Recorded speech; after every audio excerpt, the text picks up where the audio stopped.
Lecture start करने में देर हो गई क्योंकि my tiffin had not come, I had not eaten anything, so I ate and then I started. चलो, so we'll start. So very very good morning. Morning, let's start. I hope I don't have to teach you why GST was introduced. That basic I will not do. I will directly start first with the second chapter. Basic में से कुछ चीज़ें आपको learn करनी है वो मैं बताऊंगी, लेकिन पहले मैं अभी स्टार्ट करूंगी कॉन्सेप्ट ऑफ सप्लाई. सप्लाई में अमेंडमेंट आ गया है. अगर आपने मेरा अमेंडमेंट लेक्चर देखा होगा तो वो ऑलरेडी कवर्ड है, फिर भी मैं यहाँ पे भी उसको कवर कर दूंगी. Right now I am going to start with supply. Supply के बाद मैं करूंगी VOS, फिर TOS, फिर ITC. मे बी मैं क्वेश्चंस अभी नहीं करूंगी, मैं आपको कॉन्सेप्ट सिखा दूंगी. GST में क्वेश्चन सॉल्व करने का तरीका अलग करूंगी, where I will do directly past 2 papers और something like that. Some theory, हाँ ITC VOS उस पर इंडिविजुअल क्वेश्चंस कराऊंगी, बट ये बाकी के जो क्वेश्चंस है कुछ मैं आपको बोलूंगी कि आप करके लो और फिर मैं चेकिंग कर लूंगी इस type. What is more important is first I want to clarify your concepts. Right, रख दो इसका अब भी खा लिया मैंने, रख दो. Thank you. ठीक है, अब स्टार्ट करते हैं सप्लाई के साथ. अब फोकस करेंगे सप्लाई के चैप्टर में किस टाइप के क्वेश्चंस आएंगे और सप्लाई के चैप्टर में हम सीखते क्या है. पहले तो मैं आपको सबको बता दूं कि we are learning CGST act. हम कौन सा एक्ट पढ़ते हैं इंटर में? CGST act. IGST एक्ट में से POS में अभी आया है, वो भी अभी आया है न्यू सिलेबस में. POS का चैप्टर बहुत बड़ा और डिटेल में है. पूरा चैप्टर यहाँ पे कवर करना बहुत मुश्किल होगा. POS के चैप्टर को आप YouTube से देखिएगा. उसको मैं ब्रीफ मतलब very short quick revision, that is not going to suffice for your exam purpose. You have to do POS, TDS, TCS, accounts वाला चैप्टर. 3 चैप्टर जो नए टॉपिक है उसको क्या ही फास्ट ट्रैक में आप करोगे. आपने भी पहले पढ़े क्या वो टॉपिक? तो कैसे इसे फास्ट ट्रैक में पढ़ोगे? Have you studied those topics earlier? Then if I teach it in fast track what will be the point? Do you get it? You have not studied those chapter earlier. Fast track में it's fast track because you have studied those topics earlier but you haven't studied this earlier, so that is why you have to focus and understand. ठीक है,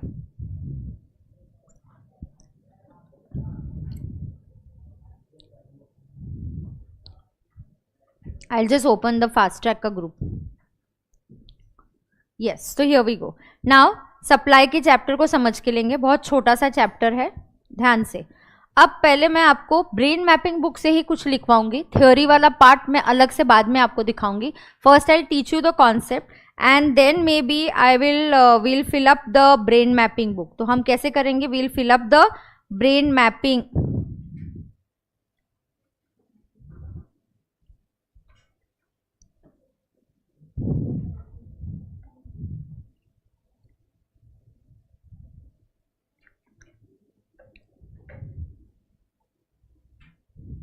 okay, मैं सिखाती हूँ अभी आपको. पहले मेरी स्टाइल ऑफ टीचिंग में आपको जैसे इनकम टैक्स में भी ऐसा हुआ रहेगा, जो मुझसे सीखे या नहीं सीखे या सीखे भी होंगे तो एक वेवलेंथ मैच होने में टाइम लगता है. तो एक आध लेक्चर आपको डिसकनेक्ट लगता है initial, the first lecture when we start, जहाँ पे मैंने एकदम टैक्स कैलकुलेशन स्टार्ट किया. Then slowly steadily you will get it. Same will happen for GST for 15 minutes. For 15 to 20 minutes you will be like what method is this. But fast track को पढ़ाने का तरीका अलग होता है. I can't use the method that I use in the regular batch. Okay, now pay attention and listen. Don't write, I will tell you when to write. Okay, पहले तो मैं आपको बोलती हूँ कि यहाँ चैप्टर है सप्लाई. अब कॉन्सेप्ट ऑफ सप्लाई में क्या होता है? इस सप्लाई के चैप्टर में हम कवर करते हैं सेक्शन 7 और सेक्शन 8, और ये सारे जो है CGST एक्ट के हैं. मैं जितने सेक्शन नंबर्स आपको इनकम टैक्स में नहीं स्ट्रेस अपॉन करती हूँ उतना ज़्यादा GST में करती हूँ, क्योंकि गिन चुन के 10 सेक्शंस भी नहीं है. तो you can might as well finish learning it, you know. So it's very easy to finish learning these section. Now section 7 and section 8 अब हम समझेंगे. पहले तो सप्लाई के चैप्टर पे प्रॉब्लम्स नहीं आते. First you should know what type of questions are you going to get. Are you going to get problems over here? Answer is no, you are not going to get problems. You are going to get case study. क्या ये चीज supply है या supply नहीं है. या problems में यहाँ पे कॉम्पोजिट सप्लाई कवर होता है, कॉम्पोजिट और mix supply, that is section 8A और सेक्शन 8B। प्रॉब्लम्स में इनडायरेक्टली वो आता है और वो कैसे आता है वो मैं आपको सिखाऊंगी, ठीक है। अब पहले सेक्शन जो 7 है इस चैप्टर का, वो बोलता है what is a supply, what is a supply. Now इसको हम डिवाइड करते हैं सेक्शन 7(1)(a। 7(1)(a) में जो भी है आप लिखना मत, पहले मुझे आपको एक ढांचा देने दो, एक ओवरऑल फॉर्मेट और व्यू मिलने दो इस चैप्टर में होता क्या है, then understanding and learning becomes very very easy. पहले 7(1)(a) कवर करता है व्हाट इज अ सप्लाई, मतलब ये बोलेगा सप्लाई क्या है। 7(1)(b) बोलता है what is not a supply, what is not a supply. अगर सप्लाई हुआ तो ही जीएसटी लगेगा। GST is a tax on supply of G और S or both except alcoholic liquor for human consumption. ये डेफिनेशन जीएसटी की constitution of India में दी है। So GST supply, GST is a tax on supply of G और S or both, G goods, S services. Whenever the theory is like this, you use a little short forms in learning, learning becomes easy. So GST is a supply of, is a tax on supply of G or S or both except alcoholic liquor on human consumption. बराबर है? Yes. अब आपको ये समझना है कि supply बहुत important है क्योंकि ये टैक्सेबल इवेंट है। सप्लाई होगा तो ही जीएसटी आएगा, सप्लाई नहीं होगा तो जीएसटी नहीं आएगा। 7(1) सेक्शन 7(1) सप्लाई की, 7(1)(a) सप्लाई की बात करता है। 7(2) हाँ 7(2) what is not a supply. 7(1) क्या बोलता है what is a supply and 7(2) बोलता है what is not a supply. Okay, बीच में आता है एक सेक्शन 7(1)(a, वो बोलता है अगर सप्लाई है then it is either supply of G or it is supply of S. ठीक है, अब यहां क्या होता है 7(1) आइदर एक बार सप्लाई हो गया तो मुझे शेड्यूल 2 चेक करना है कि ये सप्लाई ऑफ जी है या सप्लाई ऑफ एस है। 7(2) बोलता है what is not a supply. Not a supply is covered under schedule 3। अब 3 शेड्यूल मैं आपको पढ़ाने वाली हूँ। पहले तो आप कुछ नहीं, 2 मिनट आपको लगेगा ये क्या चल रहा है। It will take 15 minutes for you to get the hang of what I am teaching. Give me those 15 minutes and then we are at the same page. यहाँ section 7 what is a supply, supply क्या क्या है ये बोलता है। 7(1) बोलता है एक बार सप्लाई हो गया, चलो सप्लाई हो गया, अब बोलो जी का सप्लाई है या एस का है। फिर आता है 7(2) जो सप्लाई नहीं है। अगर सप्लाई नहीं है तो वो कवर होता है शेड्यूल 3 में। शेड्यूल 2 बोलता है कि ये जी है या एस है। शेड्यूल 3 में जो कवर होता है वो नॉट अ सप्लाई है, और वो नॉट अ सप्लाई है तो उसके ऊपर there will be no GST. अब लिकर पे तो जीएसटी है ही नहीं, वाई, वो तो कॉन्स्टिट्यूशन में बोला गया है। तो आज अगर मुझे लिकर पे जीएसटी लेके आना पड़ेगा, मुझे कॉन्स्टिट्यूशन अमेंड करना पड़ेगा। तो GST is not levied on liquor at all, तो लिकर के ऊपर तो जीएसटी है ही नहीं। बराबर है क्या? अब देखना, अब ये जो सेक्शंस है, पहले मैं स्टार्ट करूंगी व्हाट इज अ सप्लाई। अब सप्लाई क्या होता है, supply is a has some parameters. Supply होने के लिए there should be 2 persons। There is a supplier, I am the supplier, you are the recipient. I am supplying services, you are receiving services. So there is a supplier. Supplier का taxable होना जरूरी है। Supplier should be a taxable person. What is the meaning of taxable person? Person who is registered under GST. What is the meaning of taxable person? Person who is registered under GST. इस chapter में मैं आपको सिखाने वाली हूँ कोई भी एक पर्टिकुलर एक्टिविटी, क्या वो सप्लाई है या वो सप्लाई नहीं है। अगर वो सप्लाई बन गया तो जीएसटी आएगा, वो सप्लाई नहीं बना तो जीएसटी नहीं आएगा। तो आपको इसके ऊपर सवाल ऐसे ही आएंगे, फलाना फलाना एक्टिविटी है, क्या ये सप्लाई है? केस स्टडी जैसे क्वेश्चंस आएंगे। अब supply has certain parameters. Supply has certain important parameters. Now what are these important parameters? ना सप्लाई के कुछ क्या है इंपॉर्टेंट पैरामीटर्स। ना what are the important parameters of supply? ना सप्लाई के जो इंपॉर्टेंट पैरामीटर्स है ये है कि सप्लायर जो है उसका टैक्सेबल पर्सन होना जरूरी है, रेसिपिएंट का टैक्सेबल होना जरूरी नहीं। क्या आप लोग रजिस्टर्ड हो? क्या आप टैक्सेबल पर्सन हो? नहीं, फिर भी कोचिंग फीस पे जीएसटी आता है कि नहीं? क्योंकि सप्लायर का टैक्सेबल होना जरूरी है, रेसिपिएंट का टैक्सेबल होना जरूरी नहीं है। Supplier has to be a taxable person, recipient may or may not be a taxable person. Supply होने के लिए सबसे इंपॉर्टेंट है कंसिडरेशन चाहिए। Consideration is a very important factor. See, मैं इसको क्या बोलूंगी? सी, बराबर है। मैं जो सप्लाई कर रही हूं, it should be in the course of business, it should be in the course of business, मतलब ये बिजनेस के कोर्स में होना चाहिए, तो यहाँ पे बी होना जरूरी है। बी मतलब बिजनेस, मैं सी बोलूंगी मतलब consideration. So there is a supplier, there is a recipient, there is an activity happening, G और एस का सप्लाई हो रहा है। ये जो सप्लाई हो रहा है, supply should be taxable supply. Supply क्या होना चाहिए? Taxable supply. मैं अगर डॉक्टर हूं और मैं आपको ट्रीटमेंट दे रही हूँ, तो डॉक्टर की सर्विसेज टैक्सेबल नहीं होती है। Health care services are exempt from GST, तो उस पर जीएसटी आएगा ही नहीं। तो सप्लाई होने के लिए सप्लायर, रेसिपिएंट, कंसिडरेशन, गुड्स और सर्विसेज होने चाहिए, और वो जो सप्लाई है वो टैक्सेबल सप्लाई होना चाहिए, और ये जो सप्लाई हो रहा है इन कोर्स ऑफ बिजनेस होना चाहिए।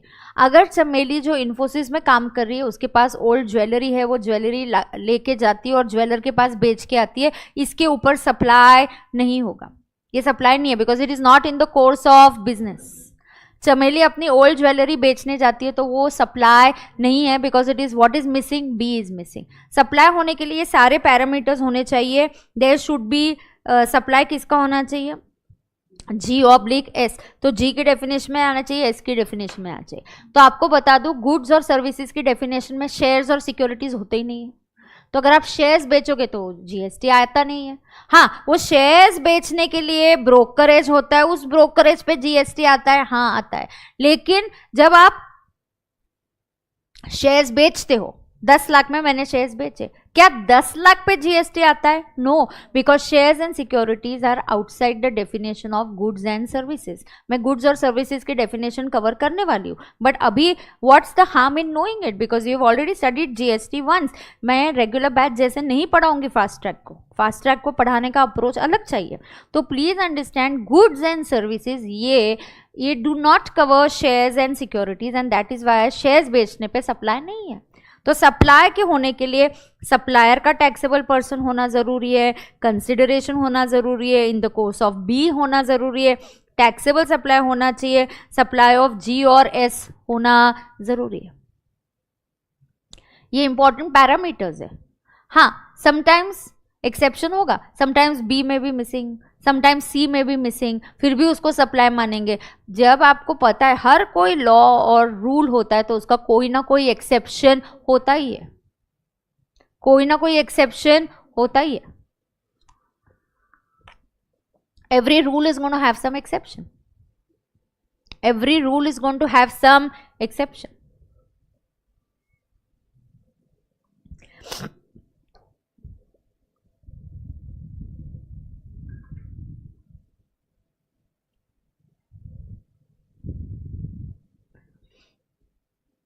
ठीक है, ये क्या हो गया? सप्लाई के पैरामीटर्स आ गए। कोई थ्योरी क्वेश्चन आएगा, write down the parameters of supply? No, nobody is going to ask you that, but you should know what is very important in the course of consideration and in the course of B, और ये G और S होना चाहिए। Supplier मतलब ma'am taxable person है, taxable person is a person who is registered. What is the meaning of taxable person? Is a person who is registered under GST. Person who is what? Registered in GST. So person should be registered in GST. बराबर है क्या? Okay अब आगे देखो ma'am, अब there comes in the picture. अब देखो, एक मिनट, हाँ आप क्या करोगे? आपको रिटन राइटिंग करना है या आप सुनते ही जाओगे? पहले क्या करोगे? बाद में फोटो ले लोगे क्या? मैं आपको ये हैंड रिटन नोट्स में देने की कोशिश बहुत कर रही हूँ, बट मैं फाइल्स 2-3 मैं शेयर भी कर रही हूँ, तो हमारे स्टाफ के इसमें हम ट्राई कर रहे हैं that PDF file is not opening only because the size is becoming so huge. I am just trying कि उसको कंप्रेस करके या क्या, बट होगा, ऐसा नहीं है कि नहीं होगा। We are working on it and I am sure उसका कुछ ना कुछ सोल्यूशन तो बनेगा ही, बट क्या सोल्यूशन बनता है जस्ट वो ही एक बात देखनी है। क्या हो गया? गूगल ड्राइव पे अपलोड कर दूँ क्या? हाँ, then that will be a good idea, then I will do that only. I was trying कि एक एक व्हाट्सएप करूँ क्या, नहीं तो फिर गूगल ड्राइव पे।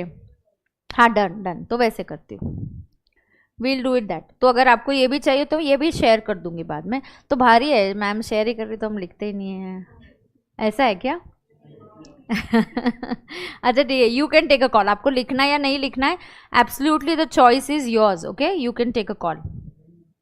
नहीं लिखा तो भी चलेगा, मुझे कोई प्रॉब्लम नहीं है। अब सुनना, ये ध्यान से सुनो, ये जो सेक्शन है ये है सेक्शन 7(1)(a कि व्हाट डज सप्लाई इंक्लूड। सुनो ना, 7(1) बोलता है व्हाट इज अ सप्लाई और 7(2) बोलता है what is not a supply. चलो रिकॉल करो, 7(1) what is a supply, 7(2) what is not a supply. तो 7(1) what is a supply, 7(2) what is not a supply. ठीक है, अब देखो 7(1) में सब सेक्शन याद नहीं आए तो गो टू हेल बोल देने का।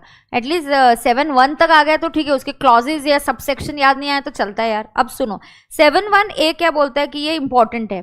अब 7(1) मैं आपको चार्ट से दिखा दूं क्या? आपके पास ये चार्ट है क्या?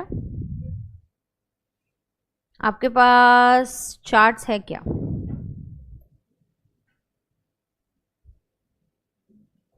मेरे यहाँ क्यों नहीं आ रहा है चार्ट्स, ओपन नहीं हो रहे।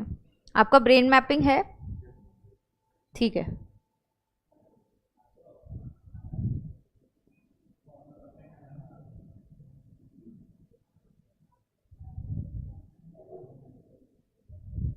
मेरे यहाँ चार्ट्स नहीं ओपन हो रहे। एक मिनट, मैं स्टाफ को फोन करती हूँ।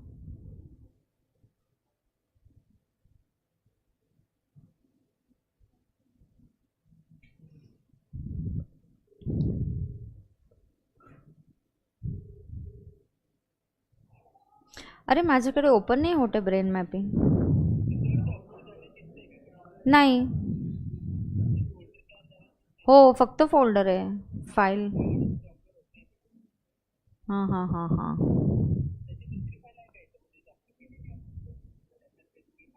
हो मार्किंग केले ना मी।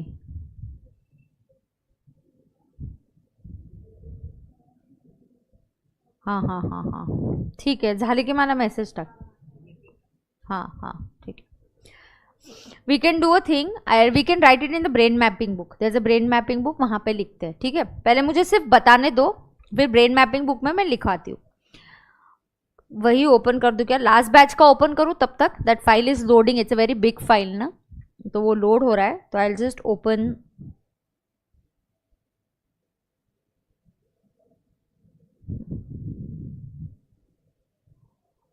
Can you come on page number 2.1?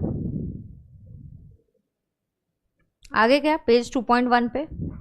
ये देखो पूरा सप्लाई एक पेज में खत्म है, ये पूरा सेक्शन 7(1) इसमें खत्म है। ध्यान से सुनना अभी, ठीक है?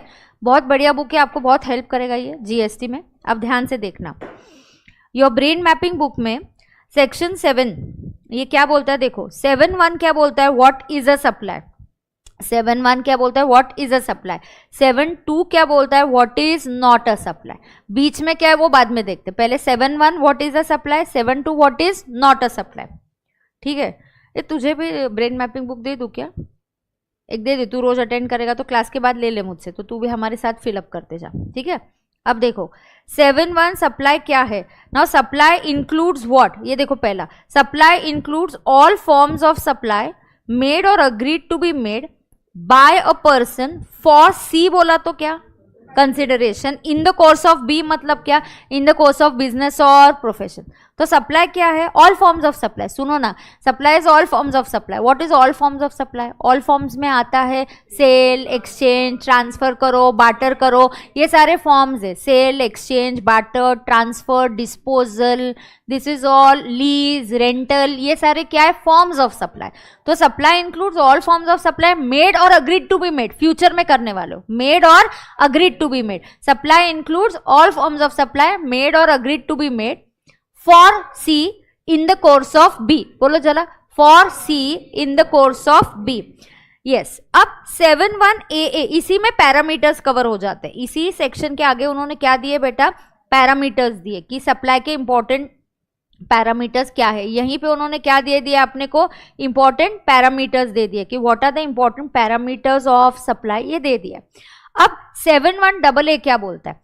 ये बहुत डिटेल में जाऊंगी, पहले मैं आपको बर्ड्स आई दे रही हूँ कि मैं क्या क्या पढ़ाऊंगी, फिर डिटेल में जाएंगे। 71AA क्या बोलता है? सप्लाई क्या है? Supply is between association and its members. Association मतलब आपने यूनियन बना लिया, प्रेस्टीज पॉइंट में आपने स्टूडेंट्स यूनियन बना लिया कि स्टूडेंट्स के वेलफेयर के लिए कुछ करेंगे, सबसे आप मेंबरशिप लेते हो, आप बोलते हो 500 रुपये देगा तो तू मेंबर बन जाएगा, फिर हम स्टूडेंट्स वेलफेयर के लिए जो भी करेंगे तू भी उसका फायदा ले सकता है। ये एक एसोसिएशन है, ये इनकॉर्पोरेटेड हो या इनकॉर्पोरेटेड ना हो, आप इसका एओपी बनाओ, ओरली बना लो, कुछ भी करो, मेंबर्स और एसोसिएशन के बीच में जो भी एक्टिविटी होगी उसको भी सप्लाई माना जाएगा।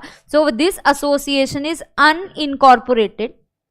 अब इन्होंने बोला है इसको सप्लाई माना जाएगा। इस 71A के लिए उन्होंने क्या बोला है? It will be treated as, लिखो यहां पे नीचे, it will be treated as supply. और ऐसा क्यों? हम एसोसिएशन को और उसके मेंबर्स को अलग पर्सन्स मानेंगे। What will be treat them? Will treat them as different persons. It will be treated as supply and association and its members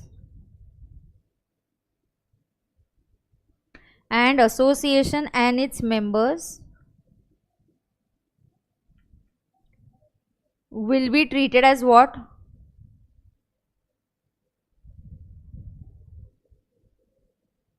As distinct persons। उनको अलग व्यक्ति मान के इनके बीच में, माने अगर आप प्रेस्टीज पॉइंट के मेंबर बन गए एसोसिएशन के, और वो एसोसिएशन आपको कुछ सर्विस देती है, आपको कम प्राइस में कुछ बुक्स दे रही है, आपको कोचिंग में हेल्प कर रही है, या जो भी एसोसिएशन आपको जो भी सर्विसेज दे रही है, आपके और एसोसिएशन के बीच में जो भी ट्रांजैक्शन होगा उसके ऊपर जीएसटी लगेगा। It will be treated as a supply. अब 71B क्या बोलता है? सुनो, 71B क्या बोलता है? 71B क्या बोलता है? I of services for consideration. क्या बात करता है? I, importation of service. I is importation of service for consideration, whether in the course of business or not in the course of business will be treated as supply. अब देखो किससे brief में लिखा है, आपको इजीली समझ में आता है। Importation of services. ओहो, इंपोर्टेशन ऑफ सर्विसेज के बात करने से पहले मुझे आपको इंपोर्टेशन के बारे में बताना है। मुझे बताओ इंपोर्टेशन पे कहीं कोई चार्ट है क्या? अच्छा, पहले वो चार्ट पे जाने से पहले एक चीज समझो। इंपोर्टेशन की अगर मैं बात करती हूँ, सुन के लो, वो चार्ट जब आएगा मैं आपको अपडेट करके दूंगी, पहले सुन के लेना। इंपोर्टेशन ऑफ सर्विस की बात, इंपोर्टेशन की बात करेंगे तो इसको दो पार्ट्स में डिवाइड करेंगे, एक होता है गुड्स का और एक होता है सर्विस का। Importation of goods is not covered in GST, ये जीएसटी में कवर नहीं होता। Importation of goods is covered in customs act. हाँ, जीएसटी में थोड़ा सा पार्ट हम कवर करते हैं कि इंपोर्टेशन ऑफ गुड्स को इंटरस्टेट माना जाता है। इंपोर्टेशन ऑफ गुड्स को क्या मानेंगे? इंटरस्टेट। अब ये इंटरस्टेट मानेंगे तो इसके ऊपर बीसीडी लगेगा प्लस आईजीएसटी लगेगा। क्या लगेगा? BCD plus IGST. क्यों आई क्यों लगेगा? क्योंकि हमने इसको क्या माना? इंटरस्टेट। इंटरस्टेट बराबर। अब importation of services, this is not covered in customs, ये कस्टम्स में कवर नहीं होता, this is not covered in customs. तो जब आप सर्विस इंपोर्ट करते हो, सर्विस इंपोर्ट करते हो तो it is treated as interstate supply and it is covered in GST and इसके ऊपर क्या लगेगा? IGST. So importation of service is majorly covered in GST, but importation of goods is not covered in GST. Main duty जो उस पर लगता है is BCD, is basic customs duty. The main duty that is levied on that is BCD, which is basic customs duty. कौन सा duty लगता है? Basic customs duty. Now go step by step. Brain mapping update करेंगे, 10 minute में करेंगे, एक flow बनेगा ना तो 10 मिनट में आपको मजा आ जाएगा। अब देखते हैं, यहाँ पे मैं सेक्शन 7 बता रही हूँ। BCD is basic customs duty. BCD is basic customs duty. BCD का फुल फॉर्म क्या है? Basic customs duty.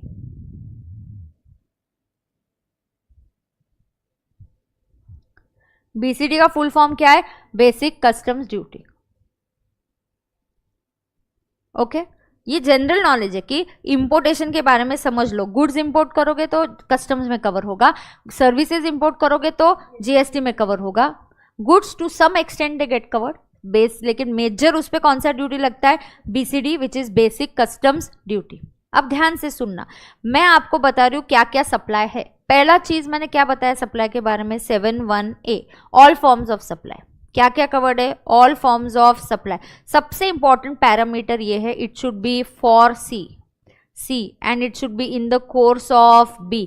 मतलब क्या इंपॉर्टेंट है, कंसिडरेशन जरूरी और बिजनेस के कोर्स में होना जरूरी है। माने अगर चमेली ज्वेलर के पास अपनी ज्वेलरी बेचने जाती है, is her business of selling jewellery, no, इस ज्वेलरी पे GST नहीं लगेगा, ये सप्लाई ही माना नहीं जाएगा, because it is not in the course of business. फिर मैंने आपको बताया 7(1)(a) जो क्या बोलता है, किसके बीच में है, एसोसिएशन और उसके मेंबर्स के बीच में। ये किसके बीच में, एसोसिएशन और उसके मेंबर्स के बीच में, बराबर है। अब 7(1)(b) क्या बोलता है, सुन के लेना, importation of service for consideration, importation of service for consideration, whether in the course of business or not in the course of business will be treated as supply। क्या बोला, importation of services, बोलो बोलो, importation of services for consideration, whether in the course of business or not in the course of business will be treated as supply, बराबर है। अब एक चीज आपको मैं हिंट देती हूं, I मतलब importation, I को B या C किसी एक का साथ जरूरी है टू बिकम सप्लाई। क्या बोलना, I को B या C किसी एक का साथ जरूरी है सप्लाई बनने के लिए। मतलब इंपोर्टेशन तभी सप्लाई बन सकता है, या तो उसके हाथ में B होना चाहिए, मतलब इन द कोर्स ऑफ बिजनेस होना चाहिए, या उसके पास C का साथ होना चाहिए, मतलब कंसिडरेशन होना चाहिए। अब 7(1)(b) क्या बोलता है, 7(1)(b) बोलता है importation of services for consideration whether in the course of B और not in the course of B। हर एक के इंडिविजुअल चार्ट से रुको जरा, मुझे समझाने दो, हम ब्रेन मैपिंग में लिख के लेंगे। Try to finish learning with me in the class. Now I of services for consideration whether in the course of B or not in the course of B will be treated as supply. I'll give you an example. एक student is taking education career consultancy. क्या ले रहा है, career consultation. A student is taking career consultation from UK and he pays 5,000 pounds, dollars, whatever, or 500 pounds or some amount, consideration basically. And then they will ask you, is this going to be treated as supply? Now what is important? Oh, is it importation? Yes. Is it importation of service? Yes. I'm taking consultation. So is it importation of service? Yes. Is there a consideration? Yes. But something is missing. Business is missing. Student अपने personal इसके लिए career consultation ले रहा है। Is this treated as supply? Answer is yes. अब तुमको पता है कि ऐसा एग्जाम्पल आएगा, आपको लिखना कैसे, आपको एग्जाम्पल आएगा, importation, mister x a student took some career consultation from a firm in UK about career options in UK and it gave consultation, it charged 5,000 pounds and the CA or the officer is of the opinion that this is not in the course of business, hence it is not supply. Justify. Don't get confused. First what is it? 2 minute pause लो। अच्छा ये आय के बारे में, importation, तो importation के लिए क्या रूल है? हाँ, importation of services for consideration whether in the course of business or not in the course of business will be treated as supply. अब क्या ये आय है? हाँ। सर्विसेज है? हाँ। अच्छा ये तो स्टूडेंट है, पैसे दे रहा है क्या? हाँ। पहले कोट द प्रोविजन। मैं आपको लॉ जैसा कॉम्प्लिकेटेड नहीं बोलूंगी, मैं यहाँ आंसर एक्सपेक्ट करती हूँ 3 स्टेप्स में। पहला होता है जैसे मैं फैक्ट्स लिखवाती हूँ आपको, मतलब फैक्ट्स ऑफ द क्वेश्चन, या first you write down provision of law, heading दे दो प्रोविजन ऑफ लॉ बोल के। प्रोविजन ऑफ लॉ तुम करो इम्प्रेस एग्जामिनर को, try and target full marks in GST. कहीं तुम फुल का सोचोगे तो कहीं 30-40 पे लैंड करोगे 50 में से। अभी अब सोचो प्रोविजन ऑफ लॉ क्या बोलता है, एज पर सेक्शन 7(1)(b याद आया तो सुपर्ब, नहीं आया तो 7(1) बोलो, 7(1) नहीं याद आया तो 7 बोल दो. As per section 7(1)(b of the CGST act, importation of services for consideration whether in the course of business or not in the course of business is treated as supply. आगे का कंक्लूजन गलत हो गया तो इसके तो 1 mark ले लो. Second point, you say facts of the question. In this question, the student has taken career counseling which is not in the course of business. The student has paid 5,000 pounds. That means there is consideration. तो facts के बारे में लिखो, question के facts बोलो. और third आपका conclusion दे दो. थर्ड आपका कंक्लूजन क्या है? As this is in the, whether it is in the course of not in the business, it will be still treated as supply as per section 7(1)(b of the CGST Act. Hence this is a supply. खत्म. अब ये वाला question कौन से इसमें था? ये 7(1)(b है. ध्यान से देखो. व्हाट सप्लाई क्या है? All forms of supply. सबसे इंपॉर्टेंट पैरामीटर है. C चाहिए और B चाहिए. फिर 7(1)(a) ओके है, इतना इंपॉर्टेंट नहीं है. एसोसिएशन और मेंबर्स के बीच में सप्लाई माना जाएगा, इन दोनों को अलग पर्सन माना जाएगा. 7(1)(b) I of services for C whether in the course of business or not in the course of business. अब आयरनी देखो. 7(1)(c क्या बात करूंगी? 7(1)(c 7(1)(c बोलता है supply without consideration. C subsection बोलता है supply without C, without consideration. 4 तो सेक्शन इधर लर्न करने. 7(1)(a) क्या है? All forms of supply. 7(1)(a) क्या है? एसोसिएशन और मेंबर्स के बीच में. 7(1)(b) क्या है? I of service for C whether in the course of business or not in the course of business. अब 7(1)(c क्या बोलता है? यहां पे C मिसिंग है. C इतना इंपॉर्टेंट पैरामीटर है, लेकिन बिना C के भी कभी कभी सप्लाई होगा. ये पहले कभी भी किसी भी इनडायरेक्ट टैक्स में नहीं हुआ था, ये फर्स्ट टाइम GST के साथ हुआ. अब इसके लिए हम बोलते हैं रेफर शेड्यूल 1. हम बोलते हैं जो भी एक्टिविटी शेड्यूल 1 में कवर्ड है. अच्छा, क्वेश्चन आया और क्वेश्चन में कंसिडरेशन नहीं है, फ्री है, पैसे ही नहीं है, कंसिडरेशन ही नहीं है, तुरंत शेड्यूल 1 की तरफ भागने का. शेड्यूल 1 में 4 एक्टिविटीज कवर्ड है. वो 4 एक्टिविटीज अगर है तो सप्लाई माना जाएगा. वो 4 एक्टिविटीज में नहीं है तो सप्लाई नहीं होगा. There will be supply only in case of 4 activities. 7(1) section यहां पे खत्म हो गया मेरा. अब मुझे सिर्फ शेड्यूल 1 पढ़ाना है. 7(1) में 4 चीजें देखो जो मैंने टिक किए, ध्यान दो, इधर ऑब्जर्व करो. 7(1)(a) क्या बोल रहा है? All forms of supply. C चाहिए, B चाहिए, कंसिडरेशन चाहिए, पर्सन में सप्लायर टैक्सेबल चाहिए, रेसिपिएंट टैक्सेबल हो या ना हो, G चाहिए, S चाहिए, सप्लाई हमारा टैक्सेबल सप्लाई चाहिए. 7(1)(a) क्या बोलता है? एसोसिएशन और उसके मेंबर्स के बीच में. 7(1)(b) क्या बोलता है? I importation of services for consideration whether in the course of business or not in the course of business will be treated as. उसमें और 2 एग्जाम्पल्स है. इंपोर्टेशन में आर्किटेक्ट की सर्विसेज मोटा भाई ने अपने रेस्टोरेंट के लिए ली. दुबई का भारी आर्किटेक्ट. कहाँ का आर्किटेक्ट? दुबई का भारी आर्किटेक्ट है. मुझे चाहिए रेस्टोरेंट के लिए वही आर्किटेक्ट चाहिए. क्या ये service in the course of business है? हाँ. Is it importation? Yes. Is it for consideration? Yes. Is it for business? Yes. It is supply. 7(1)(b. वही अगर चमेली इन्फोसिस की CEO बन गई, वो बोलते भारी घर चाहिए, भारी आर्किटेक्ट चाहिए, दुबई के आर्किटेक्ट को बुलाएंगे. अब चमेली जब उसके घर का इंटीरियर डेकोरेशन कर रही है आर्किटेक्ट का, it is not in the course of business. So Chameli is of the opinion because this is not in the course of business, this is not treated as supply. No, it is a supply because of section 7(1)(b. What is section 7(1)(b)? Importation of services for consideration whether in the course of business or not in the course of business will be treated as supply.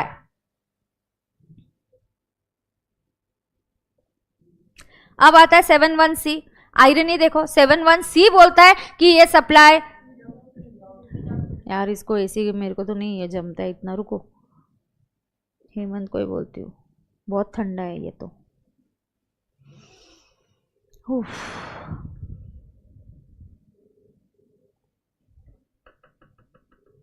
मुझे पहले पढ़ाने दो, तो respective charts में फटाफट लिखते जाएंगे. हेमंत इथलं एसीचं टेम्परेचर वाढवा ना, खूप गार झालंय. हाँ. अब सुनो, 7.1c आ गया क्या? ये अभी 7.1c करेंगे. 7.1c क्या बोलता है? Sometimes activities without consideration will be treated as supply and this is given in schedule 1. अब मैं शेड्यूल 1 की बात करूंगी. अब शेड्यूल 1 की बात करने से पहले मुझे आपको कुछ चीजें बतानी है. अब समझो कि मुझे जो शेड्यूल 1 आपको बताना है, schedule 1 talks about 4 activities and for that I will give you a memory technique and the memory technique is bar API. bar API. I'll teach you what this is. and the memory technique bar API. अब ध्यान से सुनना, बहुत ध्यान से सुनना. Ma'am ये क्या है? सबसे पहले आप समझ लो, इसका लॉजिक भी है, बहुत लॉजिकल है. पहले मैं आपको जीएसटी का एक लॉजिक क्लियर करती हूँ, तो मैं ये शेड्यूल 1 के बारे में डिस्कस कर पाऊंगी. अब मुझे लॉजिक क्या बताना है, एक चीज आप ध्यान में रखना बेटा. अगर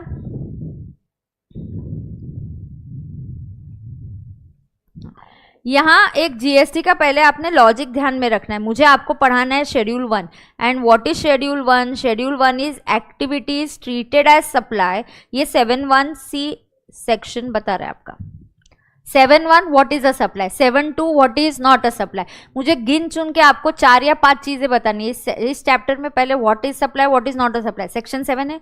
फिर सेक्शन 8 है composite of mix supply.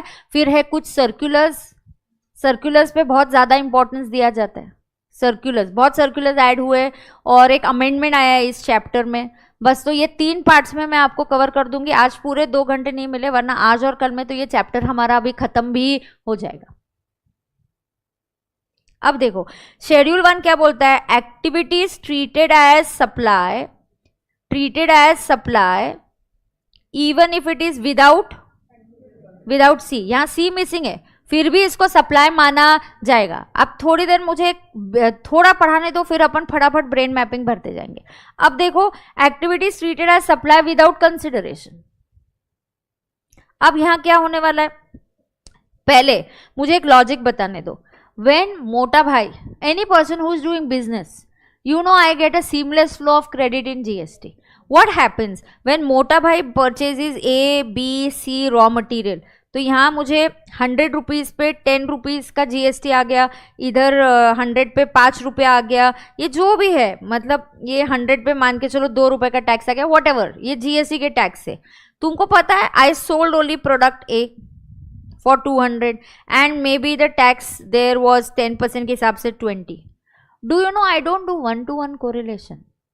Whatever you buy is input tax, whatever you sell is output tax and GST is output tax minus input tax. अब मैं क्या कैलकुलेट करती हूँ? You understand this, my output tax here is 20 and my input tax here is going to be 10 plus 5 plus 2 is 17 and my tax payable is 3. I can't go and say output tax A का 20 तो ए का ही 10 ले लो तो 10 रुपया pay करो. We don't do 1-to-1 correlation. अगर मैंने purchase कर दिया, वो अभी भी स्टॉक में है, उससे फर्क नहीं पड़ता है. तुमने परचेस किया ना, तुम फ्यूचर में कभी तो बेचोगे कि नहीं, तो तब टैक्स दे देना. तुमने परचेज कोई भी चीज कर दी तो इन द मंथ, एक अंडरस्टैंड वन थिंग, जीएसटी का टैक्स कैलकुलेशन मंथली बेसिस पे होता है. तुम रिटर्न क्वार्टरली भरो, मंथली भरो, मुझे उससे कोई लेना देना नहीं है. You file returns monthly, you file returns quarterly, I really don't care.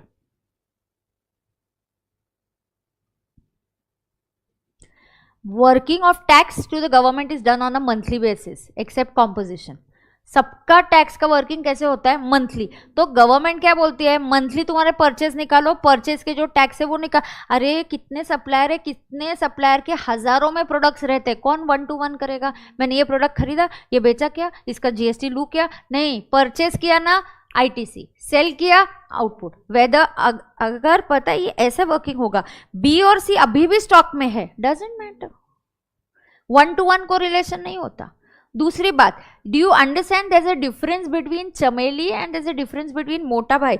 मोटा भाई अगर शूज खरीदता है, मोटा भाई is a trader of shoes. मोटा भाई क्या है? Trader of shoes. यार उसने शूज खरीदे, उस पे जीएसटी पे किया, उसको सेट ऑफ मिलेगा, इसका आईटीसी मिलेगा। चमेली इज वर्किंग इन इन्फोसिस, वो शूज खरीदने जाती है, वो 10 रुपया जीएसटी पे करेगी। ये जीएसटी नहीं, उसको 110 होगा, इसका सेट ऑफ नहीं मिलेगा। सेट ऑफ किसको मिलता है? मोटा भाई को क्यों दिया? जब गुड्स बिजनेस साइकिल में रहते तब। मोमेंट आप कंज्यूम कर लोगे आपको आईटीसी नहीं मिलेगा। चमेली को शूज खरीदने पे आईटीसी नहीं मिलता बिकॉज चमेली इज अ कंज्यूमर। बट मोटा भाई जब वही शूज खरीदते हैं, वो शूज का ट्रेडर है, तो वो शूज का बिजनेस कर रहा है, तो वो 10 रुपया जो लेगा उसको आईटीसी मिलेगा because it is in business cycle. Government बोलते हैं हाँ मोटा भाई कोई प्रॉब्लम नहीं, तू शूज खरीद रहा है ना, तू 100 रुपया ही तेरा कॉस्ट दिखाएगा, ये 10 रुपया का तेरे को क्या मिलेगा? आईटीसी। तुमको पता है we create a bucket, there is a bucket. So what we do, मोटा भाई ने 100 रुपए का शूज खरीदा, 10 रुपया जीएसटी पे किया, टोटल कितना हो गया? 110। तो व्हाट विल मोटा भाई do? He will put 100 rupees in the cost and 10 rupees in the bucket. He can claim ITC of it. He can claim ITC. जिसका ITC मिलता है उसको cost में add नहीं करते. He will put that 10 rupees in the bucket. चमेली खरीदने जाएगी, चमेली का कॉस्ट है 110। मोटा भाई को सेट ऑफ मिलने वाला है वो 10 का, वो उसका कॉस्ट ही नहीं है। सो प्लीज अंडरस्टैंड दिस। यू मोटा भाई को गवर्नमेंट बोलते कोई बात नहीं मोटा भाई, तुम्हारे ये शूज 2 महीने बाद बिकेंगे, 3 महीने बाद बिकेंगे, हमको प्रॉब्लम नहीं है, जब भी बिकेंगे तुम कस्टमर से जीएसटी लेके हमको देने वाले हो, आज ले लो आईटीसी। ये एक बेस है जीएसटी का, समझा? अब मैं शेड्यूल 1 पे आऊंगी। Live streaming students I hope you are understanding, live streaming students I hope you are understanding. अब आपको ये बेस समझना है किसका? ये बेस आपको समझा ना?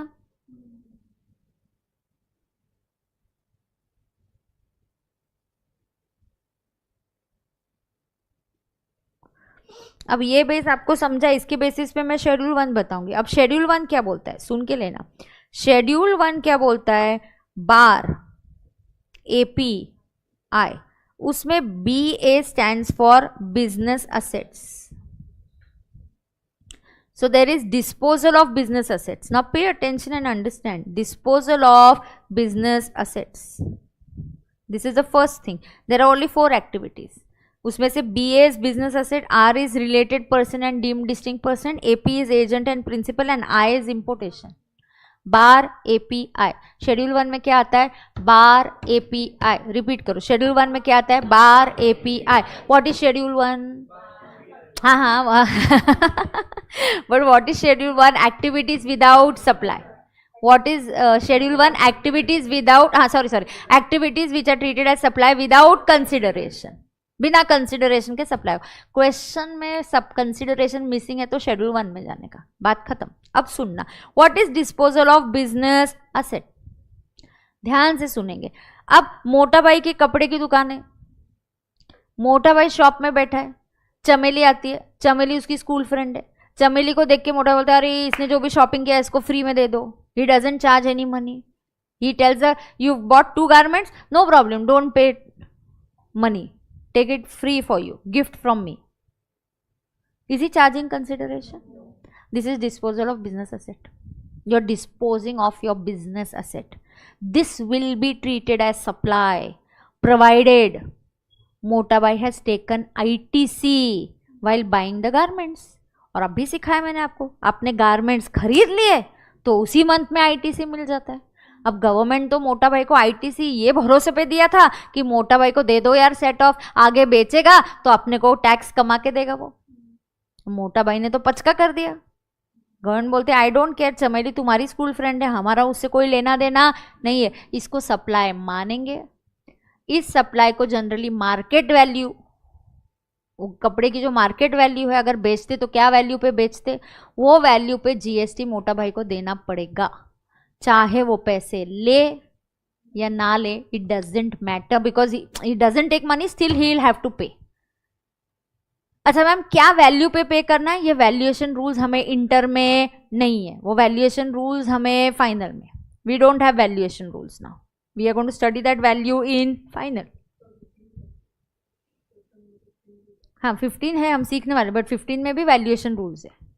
हाँ, अब उसको क्या करना है, उसको उस पर जीएसटी देना पड़ेगा. तो ये क्या हो गया, disposal of business asset. Disposal of business asset without consideration if ITC has already been paid will not be treated as supply. Will be treated as supply. Will be treated as supply. ये एक example हो गया. दूसरा ले लो, इन्फोसिस ने laptops खरीदे थे बहुत ज्यादा, अब सारे लैपटॉप्स हो गए पुराने, उनको जाके लैपटॉप्स का डोनेशन देना है. लैपटॉप्स खरीदते वक्त आईटीसी लिया था ना, अब डोनेट कर रहे हो ना. Disposal of business asset. What is it, disposal of business asset. So disposal of business asset will be treated as supply. Disposal of business asset will be treated as supply. उसमें एक condition है, ITC should be taken at the time of purchase. दोनों satisfy हो गया तो ये supply माना जाएगा, चाहे ये बिना कंसिडरेशन के हो. तुमको चिंता करने की जरूरत नहीं, हम वैल्यूएशन रूल्स बना देंगे, वो वैल्यू पे हमको जीएसटी दे देना.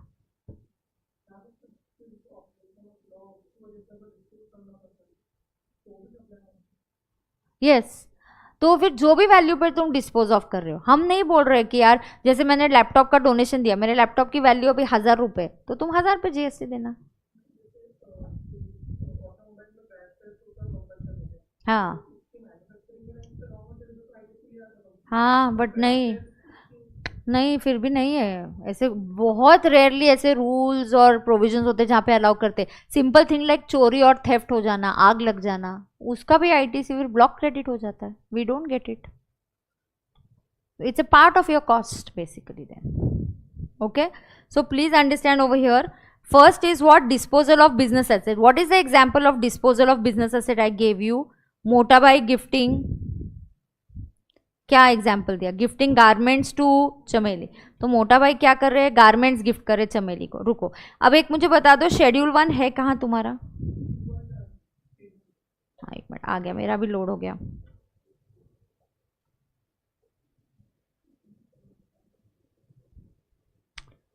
शेड्यूल 1 किधर है बताओ मुझे. 2.7 शेड्यूल 1.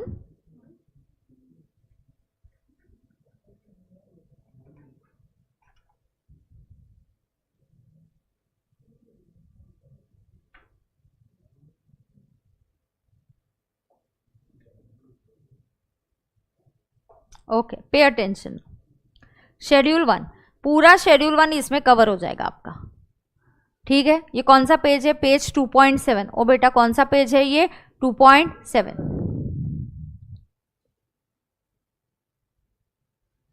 अब देखो ये क्या है, बार API. अब BA का फुल फॉर्म क्या है, बिजनेस एसेट. तो यहाँ BA है, तो ये देखो ये BA हो गया, ये R हो गया, ये एजेंट प्रिंसिपल हो गया, और ये I हो गया. मैंने ऐसे पार्टीशन कर दिए तो मुझे लिखने में आसान हो जाएगी. अब आपको डायग्राम में दिख रहा है क्या हो रहा है, मोटा भाई इज गिफ्टिंग गारमेंट्स टू चमेली. करेक्ट है क्या. तो what is it, disposal of business asset. तो यहाँ पे disposal of business asset, right a little small, it's okay. क्या होता है, छोटा और कंसाइज में एक ही इसमें रिवाइज करने को, एक विजन में जब आपको मिलता है ना, रिवीजन बहुत अच्छे से हो जाता है. बहुत बड़ा ऐसे हम लिखेंगे और चार्ट भी 3-4 पेजेस में करेंगे तो एक विजन में नहीं बैठता, तो लर्निंग नहीं होता. यहाँ understand, this is disposal of, क्या है ये, किस चीज का डिस्पोजल है, disposal of business asset. disposal of business asset if earlier ITC is taken. If earlier what ITC is taken will be treated as, क्या treated होगा, treated as supply. ये सब में क्या मिसिंग है, ये शेड्यूल 1 में तो ये इंपॉर्टेंट है. देखो C को हमने क्या किया है, क्रॉस. सब में कॉमन चीज ये है, शेड्यूल 1 में C इज मिसिंग.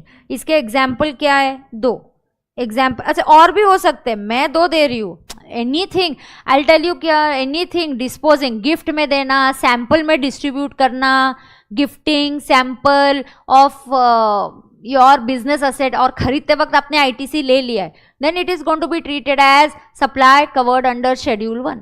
तो ऐसे मोटा भाई गिफ्टेड सैंपल, मोटा भाई distributed sample to its future customers or its dealer and he thought it is without consideration, then this is not treated as supply. You have to say as per schedule 1, disposal of business asset, even if it is without consideration, will be treated as supply. If ITC has been taken at the time of purchase, then this will be supply as per schedule 1 of the section 7 of the CGST Act 2017. Impress the examiner, very few sections to learn. देखो GST theoretical है, मेरा सिखाने का approach बदलेगा. मैं पहले क्या पढ़ा रही थी आपको, इनकम टैक्स, वो क्या था, practical. We are doing practical question. उधर अप्रोच अलग है, इधर अप्रोच अलग है. You have to change the approach when the type of subject changes. Here example 1 क्या है, लिखो, आप लिखो example 1, donation of laptop या gifting और distribution as free sample. Condition दोनों होनी चाहिए, एक डिस्पोजल ऑफ बिजनेस एसेट है, दूसरा आईटीसी हैज बीन टेकन. खत्म हो गया ये शेड्यूल पार्ट 1, इसका एक पार्ट खत्म हो गया, BA business asset.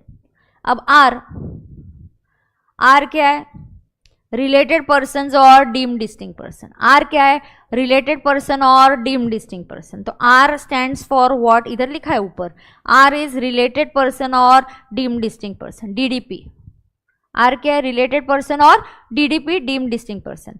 AP is agent and principal, I is importation. Very simple. अब देखो related person and deemed distinct person, सबसे बेस्ट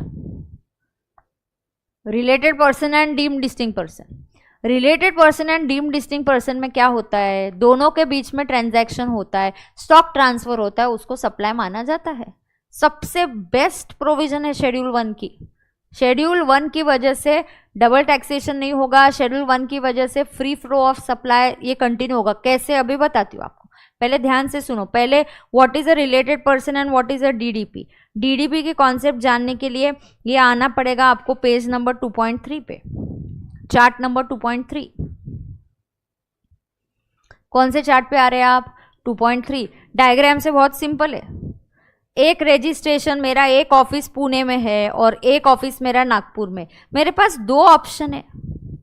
देखो, 1 registration, option 1 registration for Pune and Nagpur, और I can take separate registration, because registration के chapter में मैं आपको पढ़ाऊंगी अगर आपकी ऑफिसेज या ब्रांचेस अलग स्टेट्स में है तो अलग रजिस्ट्रेशन लेना कंपलसरी है. Registration in GST is state specific. Registration in GST is state specific. If I have a separate, I have it offices in separate branch, separate states, I must do separate registrations. Okay? But if I have an office in Pune and a business in Pune and Nagpur, it doesn't matter कि business same है या अलग type है. पूना में कपड़े की दुकान हो सकती है, नागपुर में रेस्टोरेंट हो सकता है.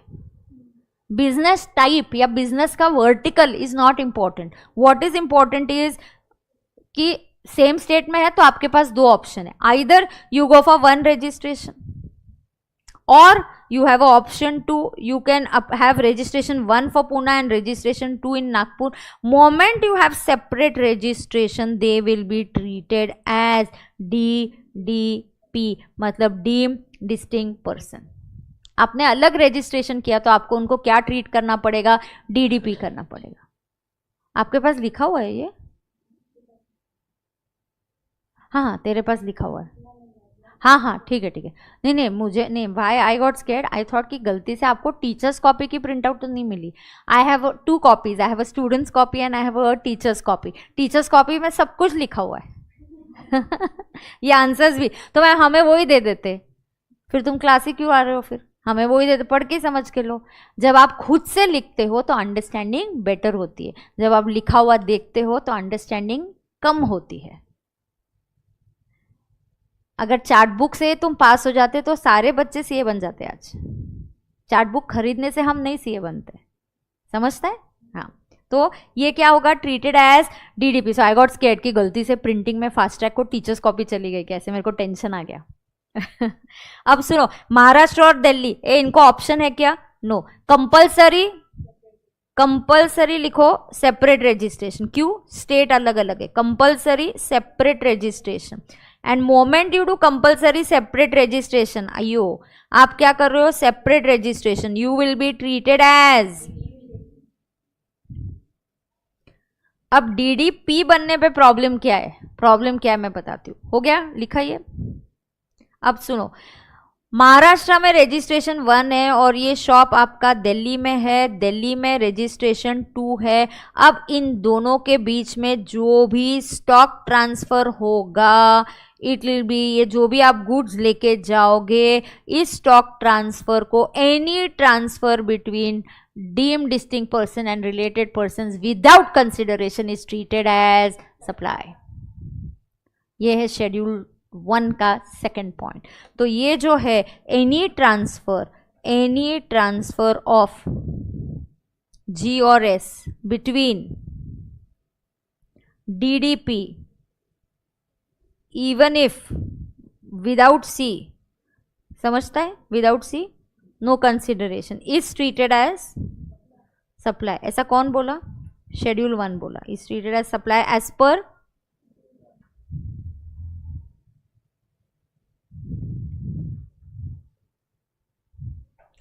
Is treated as supply. ऐसा कौन बोला? This is as per schedule 1। लिखा क्या सबने?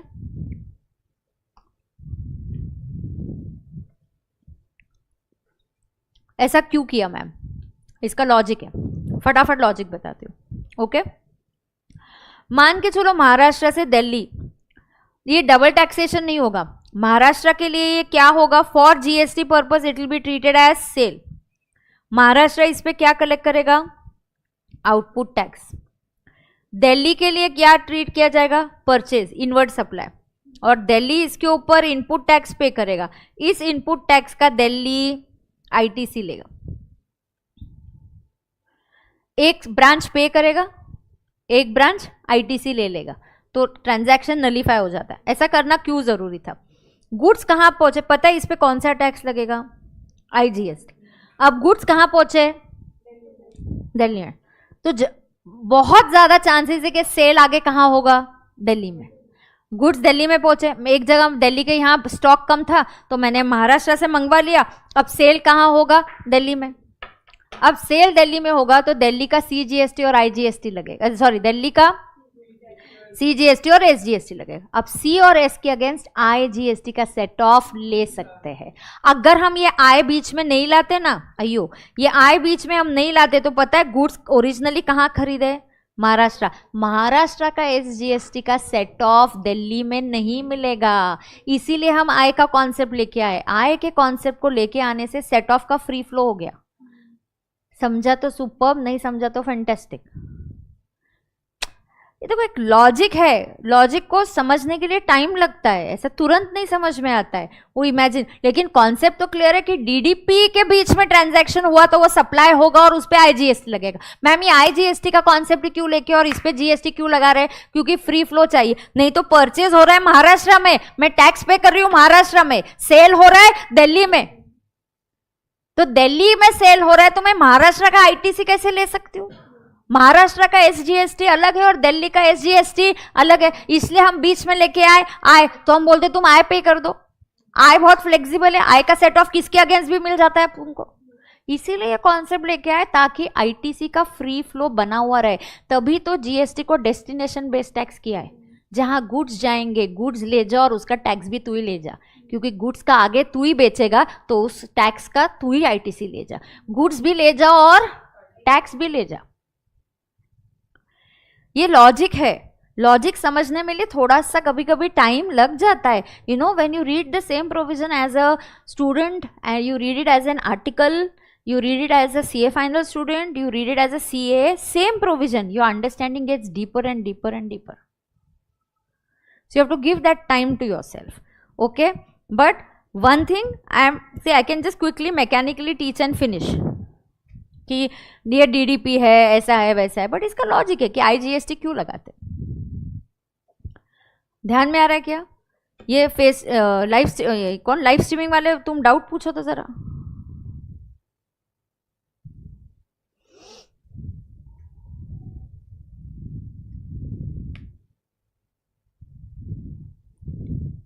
डाउट है क्या लाइव स्ट्रीमिंग वालों को?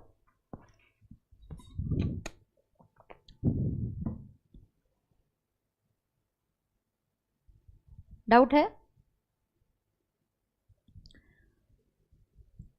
तो ये लिख के हो गया क्या तुम्हारा? हाँ, अभी यही हम इधर लिखते हैं। शेड्यूल 1 हमारा किधर है? 2.7 पे आ जाओ। 2.7 पे वही लिखो, वही सेंटेंस लिखो। क्या? एनी सप्लाई ऑफ जी और S between related persons and DDP. मैं डिक्टेट करती हूँ, लिखो। क्या लिखते हैं? एनी सप्लाई ऑफ जी और S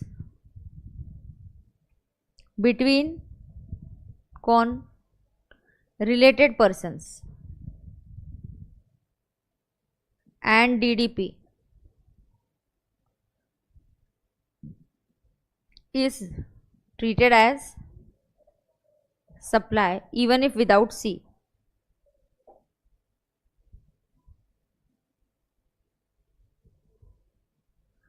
Even if it is without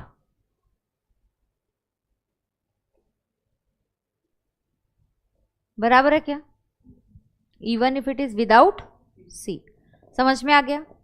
हाँ, यहां पे लिखो रेफर। कौन सा चार्ट है? डीडीपी वाला 2 पॉइंट, हाँ 2.3 ना, डीडीपी वाला रेफर पेज 2.3 बराबर है क्या? अब देखो, अब एजेंट और प्रिंसिपल के बीच में देयर इज सप्लाई ऑफ जी है। यहाँ एस नहीं कवर्ड है, यहाँ सिर्फ क्या कवर्ड है? Supply of G. अब फिर से आ गया supply of G between agent and principal. बहुत ध्यान से सुनना, इसको डिटेल में अलग चार्ट भी है, एपी के लिए अलग चार्ट भी लिया होगा मैंने ये ऊपर। बट ये एक ही चार्ट क्यों दिया है पहले? कि पूरा शेड्यूल 1 रिवाइज करना है पूरा 1 व्यू में, तो इधर कवर हो जाएगा।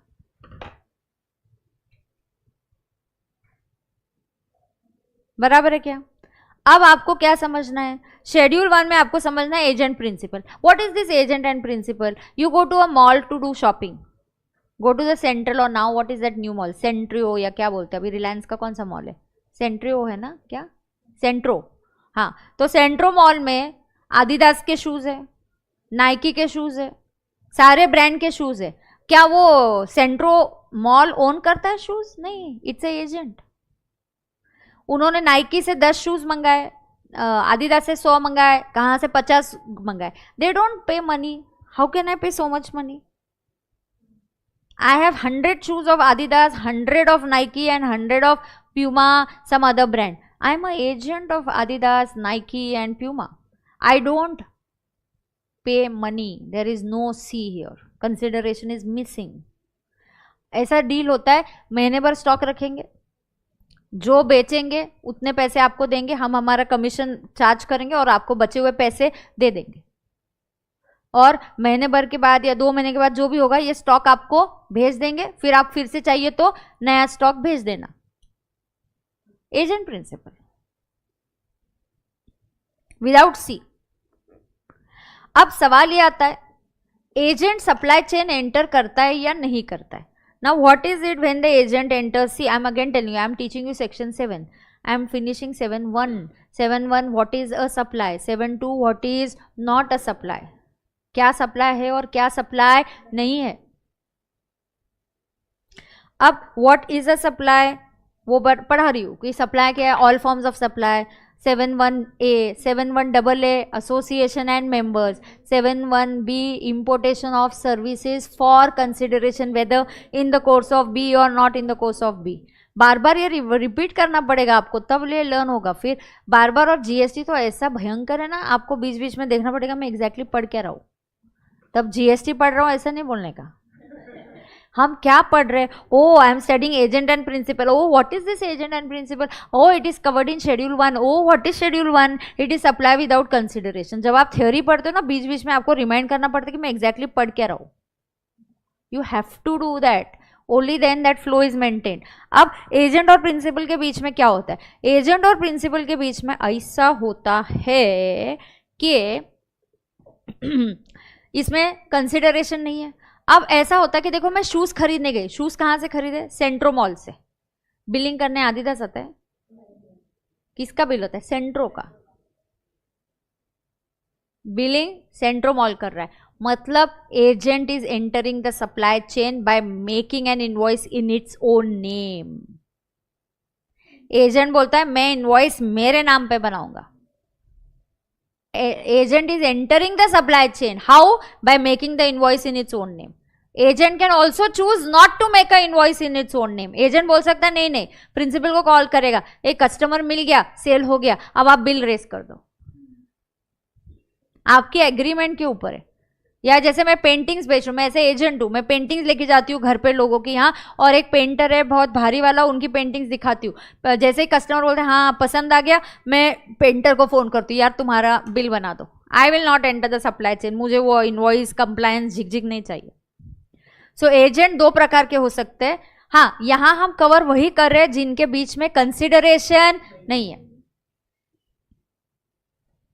कंसिडरेशन है तो आप ऑलरेडी 7(1) में कवर हो रहे हो, supply in the course of business, in the course of consideration. I am talking only about transactions which are having with no consideration. I am talking about only bar AP. I have 4 activities. I am on the 3rd activity. I am going to finish the 4th activity. I am going to finish schedule 1. I'm going to try and then go to schedule 3 and finish schedule 3 also. We have enough time. schedule 3 भी खत्म हो जाएगा, तो फिर कल क्या होगा? कल schedule 2 करेंगे और फिर हमारे बाकी केसेस में 3 लेक्चर तो हमें सप्लाई के लिए लग जाएंगे। सप्लाई बड़ा चैप्टर है, बट ये चैप्टर कम है। तुम क्यों रे बाहर रहते? क्लास चल रही है, बाहर घूम रहे? हाँ हाँ, कमीशन पे तो जीएसटी है, हमारी बात कमीशन तो कंसिडरेशन है ना। आई एम टॉकिंग अबाउट गुड्स। मैंने कौन से गुड्स लिए तुमसे? मैंने 100 शूज मंगाए, 100 शूज मंगाए तो 100 शूज की वैल्यू 10 लाख है। मैंने 10 लाख या 1000 शूज मंगाए, 10 लाख के शूज मंगाए, 10 लाख के पैसे दिए क्या मैंने तुमको? तो गुड्स के लिए कंसिडरेशन मिसिंग है ना। अयो लैग हो रहा है, ए लैग हो रहा है। येस और नो बोलो, otherwise I have to call Hemant and change. उधर ओके है क्या स्क्रीन पे? जल्दी आंसर करो ना। एक ने लैग डाला है, बाकी शांत बैठे हैं। No lag. हाँ ऐसे बोलते जाओ ना, नहीं तो मैं कैसे ये करूंगी? एक लैग बोलते तो तुरंत तुम तो बोलो कि नहीं नहीं हो रहा है लैग। सोते रहते क्या रे तुम लोग? कितना डिफरेंस रहता है। फास्ट ट्रैक के बच्चे जवाब बात ही नहीं करते, और करंट बैच रेगुलर बैच के बच्चों को तो ऐसी क्यूरियोसिटी रहती है, उसको बोलना पड़ता है यार तू चुप कर, आगे वो क्लियर होने वाला, रुक जा, तेरा डाउट अभी समझाने की भी कोशिश करूंगी तो भी समझेगा नहीं। नया स्टूडेंट रहता है ना, what he will understand. Doubts तो भयंकर रहते हैं उनको। फिर चलो अब सुनो। हाँ, supply of G. Agent enters the supply chain. What do you mean by agent enters the supply chain? Agent makes the invoice in his name.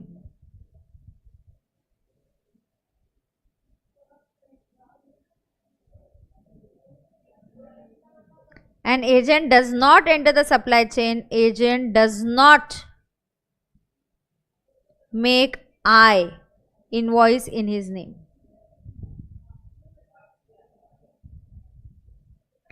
अगर agent makes the invoice in his name तो क्या होगा? Principal to agent invoice 1 बनेगा। ये सी missing है, फिर भी इसको सप्लाई माना जाएगा और ये शेड्यूल 1 में कवर होगा। और एजेंट टू कस्टमर इनवॉइस 2 बनेगा। प्रिंसिपल टू एजेंट इनवॉइस 1 बनेगा। क्यों बनेगा मैम? कंसिडरेशन ही नहीं है।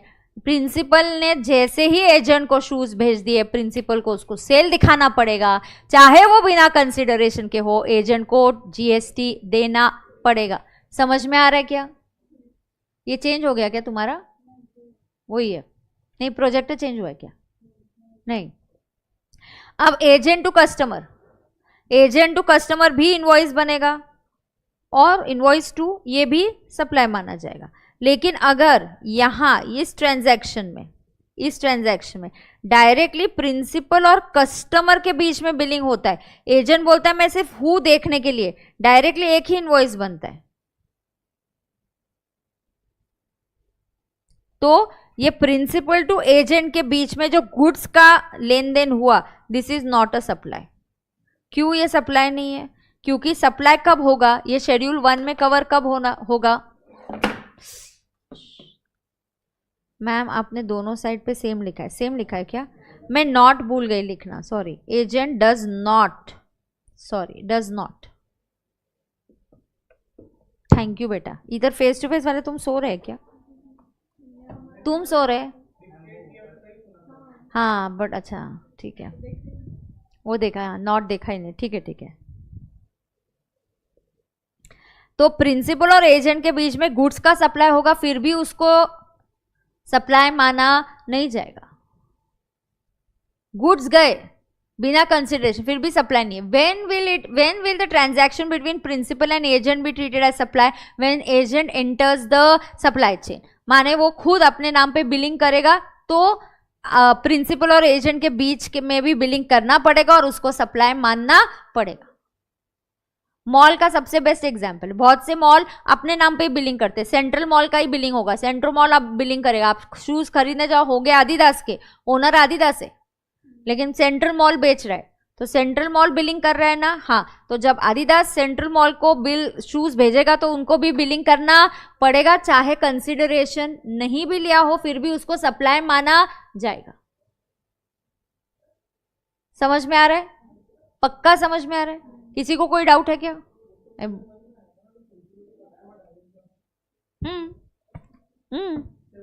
हाँ हाँ, ये सब, एक मिनट इधर जगह कम, मैं अच्छे से लिखती हूँ। हाँ वो 7(1) में जाएगा। P टू कस्टमर, ये सप्लाई होगा क्या? हाँ। अयो, P टू कस्टमर ये सप्लाई होगा क्या? हाँ। ये तो नॉर्मल सप्लाई है, 7(1) वाला सप्लाई होगा। मुद्दा उसका नहीं है, मुद्दा एजेंट और प्रिंसिपल के बीच में। एजेंट और प्रिंसिपल के बीच में गुड्स है, सी नहीं है, फिर भी नॉट अ सप्लाई। क्यों नॉट अ सप्लाई? क्योंकि agent is not entering the supply chain. Agent जब सप्लाई चेन एंटर करेगा तब सप्लाई होगा, एजेंट सप्लाई चेन एंटर नहीं करेगा तो सप्लाई नहीं होगा। ओ माय गॉड,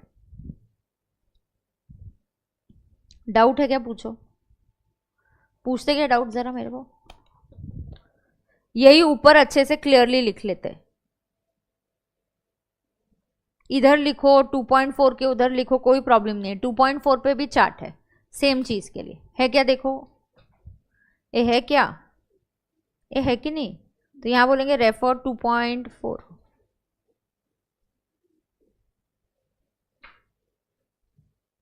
यहां देखो 2.4 क्या बोलता है, सेम वही है। देखो डायरेक्टली प्रिंसिपल और एजेंट के बीच में जी गया, लेकिन यहाँ सी मिसिंग है, फिर भी प्रिंसिपल और एजेंट के बीच में सप्लाई है क्या? Supply as per schedule 1। काई को? Any supply between agent and principal without consideration will get covered under schedule 1 if agent enters the supply chain by issuing the invoice in his name. ऐसे लिख के दू, dictate करूं क्या? कौन से चार्ट पे आ गई हूं मैं? ओह नहीं नहीं नहीं नहीं, 2.4 पे आ जाओ। ए सॉरी सॉरी सॉरी सॉरी, वो डीसीए, डीसीए में और तामझाम है। 2.4 पे आ जाओ, 2.4 पे। तो पहला इधर ऑप्शन 1 क्या है? ऑप्शन 1 तुम्हें लिखना पड़ेगा, P2 A2 कस्टमर। हाँ, क्या हो रहा है? गुड्स जा रहे, इधर भी गुड्स बेच रहे, इधर C क्रॉस है, इसका ये सप्लाई है क्या? कैसे? As per schedule 1। मैं डिक्टेट करूं क्या? ये लिखो, मैं डिक्टेट करूं, लिखोगे? लिखो, एनी सप्लाई ऑफ G और S between principal to agent, any supply of, क्या रे? एनी सप्लाई ऑफ G और S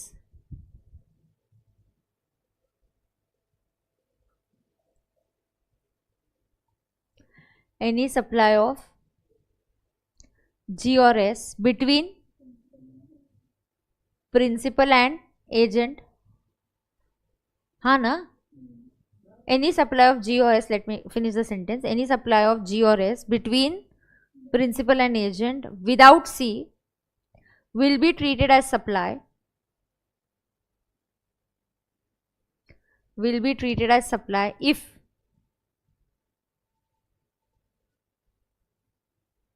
if what? If the agent enters the supply chain and issues the invoice in his name. If agent enters the supply chain,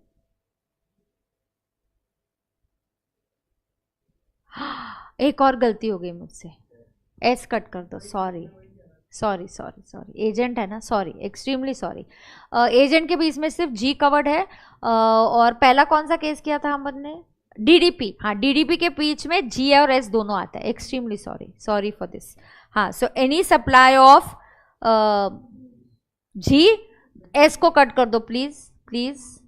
any supply of goods between principal to agent without consideration will be treated as supply if agent enters the supply chain by issuing the invoice in his own name। सही है क्या? हाँ, ठीक है। मैं अमर को ही phone कर रही हूँ, I need a coffee and I need a 2 minutes break. Theory है ना, there's too much of talking। Practical question होता है ना, तो बीच में मेरे को 2 minute का ब्रेक मिल जाता है। अमर किधर गायब है?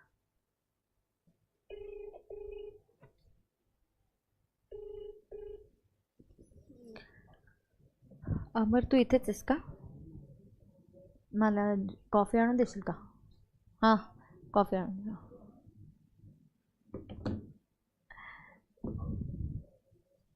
रेडी? हाँ, अच्छा सुनो ना, एंड ऑप्शन 2 में क्या होगा? क्या ड्रॉ करेंगे? Principal to customer. सिर्फ बीच में एजेंट क्या कर रहा है? हेल्प कर रहा है, सब कुछ कर रहा है। वो बोलता है लेकिन मैं बिलिंग मेरे नाम पे नहीं करूंगा, ठीक है? तो ये तो एक सप्लाई हुआ है, यहां हर जगह आपको पता है क्या 2 सप्लाई हो रहे, ये भी एक सप्लाई है और एजेंट टू कस्टमर भी एक सप्लाई है। यहां क्या होगा? प्रिंसिपल टू कस्टमर के बीच में सप्लाई है। अब मुद्दा आता है what about principal to agent? इसके लिए क्वेश्चन मार्क। इनके बीच में क्या हो रहा है? जी है, सी नहीं है। फिर भी हम क्या लिखेंगे? This is not a supply. क्यों सप्लाई नहीं है? Because agent does not enter the supply chain. तो यहां पे हम लिखेंगे this is not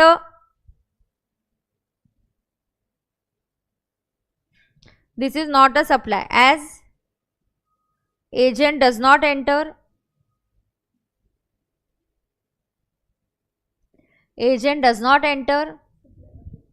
the supply chain.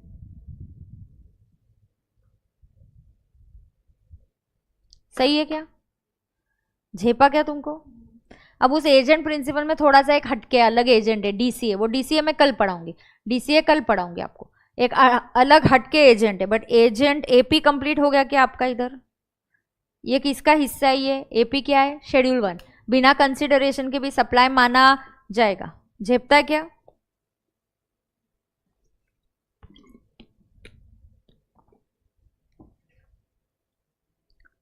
और तुमको पता है क्या, प्रिंसिपल और एजेंट के बीच में और एक ट्रांजैक्शन है, कमीशन। वो विथ कंसिडरेशन है, इसलिए वो तो सप्लाई है ही, उस कमीशन पे जीएसटी लगेगा, वो अलग ट्रांजैक्शन है। मैं किस ट्रांजैक्शन की बात कर रही हूँ? गुड्स कि मैं तुमको 10 लाख के गुड्स भेज रहा है, नाइकी सेंट्रल मॉल को 10 लाख का मटेरियल माल भेज रहा है, गुड्स भेज रहा है, टी शर्ट भेज रहा है, अदर मर्चेंडाइज भेज रहा है, लेकिन उस पर मॉल पैसे नहीं दे रहा है। हम उस ट्रांजैक्शन की बात कर रहे हैं।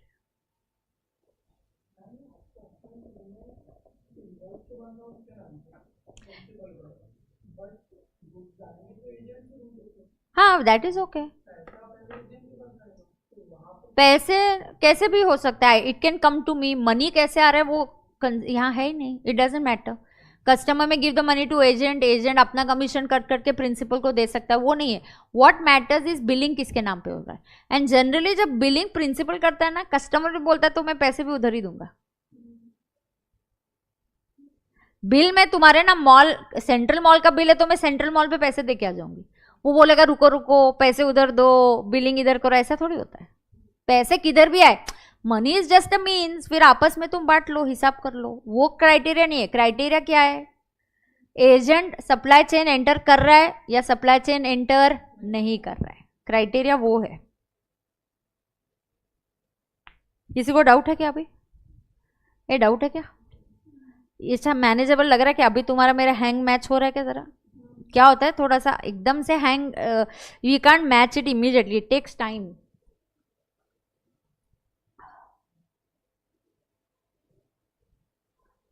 हाँ, DCA will keep it pending. 2.5 अभी तक पेंडिंग रखो, मुझे 2.5 आपको कवर करना है, 2.5 पेंडिंग है, ठीक है। अब आ जाओ वापस आई पे। Oh my god, I come to our schedule 1। ये मास्टर चार्ट है, ये क्या है, शेड्यूल 1 का मास्टर चार्ट है, इधर ही कवर हो गया। इसके ऊपर क्या दिया है, हर एक को इंडिविजुअली टैकल किया है, बराबर है। अब आई इंपोर्टेशन ऑफ सर्विसेज। अब ध्यान से सुनना। उफ, इधर डाउट है क्या किसी को?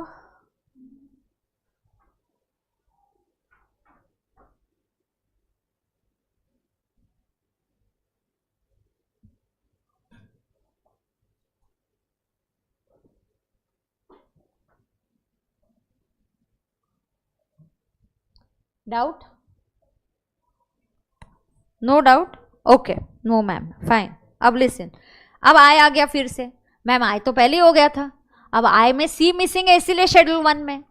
लेकिन मैंने क्या बोला, आई को सी या बी किसी एक का साथ जरूरी है। अब इसने सी ने साथ छोड़ दिया, अरे सी ने साथ छोड़ दिया इसीलिए तो शेड्यूल 1 में आया ना। शेड्यूल 1 में सारी एक्टिविटीज बिना कंसिडरेशन के। एग्जाम में जैसे ही इंपोर्टेशन का क्वेश्चन आता है पहले देखो सी है या सी नहीं है। सी नहीं है तो शेड्यूल 1 का फॉलो करो, सी है तो 7(1)(b) वाला फॉलो करो। अब इसको भी कंबाइन करके, इसीलिए तो ब्रेन मैपिंग बुक बनाया है ना, कि आपको अभी आई का एक कंबाइंड चार्ट दे दूंगी, 7(1) भी करूंगी और एग्जाम में थोड़ी आएगा हाँ question is asked on schedule 1, लिख के थोड़ी आएगा। तुमको देखना पड़ेगा सी है या सी नहीं, तुमको स्ट्राइक करना पड़ेगा उधर। अब ये देखो इंपोर्टेशन आई, अब ये इतना ही है, इसमें कोई खास नहीं। Importation of services C cross है, क्या क्रॉस है, हे सगळं घेऊन जाना आहे नकोच आहे मला, खूप गार होत ते। हाँ बस, इंपोर्टेशन ऑफ सर्विसेज, सब जगह सर्विसेज क्यों बोला है, गुड्स तो कहीं कवर ही नहीं होता जीएसटी में, गुड्स तो कस्टम्स में जाता है, बीसीडी आ जाता है उधर। अब इंपोर्टेशन ऑफ सर्विसेज, सी तो मिसिंग है, बी टिक है, और यहां रिलेटेड पर्सन से होना चाहिए compulsory. So importation of services from related person. हाँ ऑफकोर्स गाइज, एक और चीज, रिलेटेड पर्सन की डेफिनेशन बहुत इंपॉर्टेंट, और इस पेज पे आप लिख के लेना रिलेटेड पर्सन की definition, read from notes. Related person definition read from notes बहुत इंपॉर्टेंट है, उसमें एम्प्लॉई एम्प्लॉयर वो सब है जो मैं कवर करूंगी, जब मैं नोट्स में जाऊंगी तो I cover, but related person definition read from notes.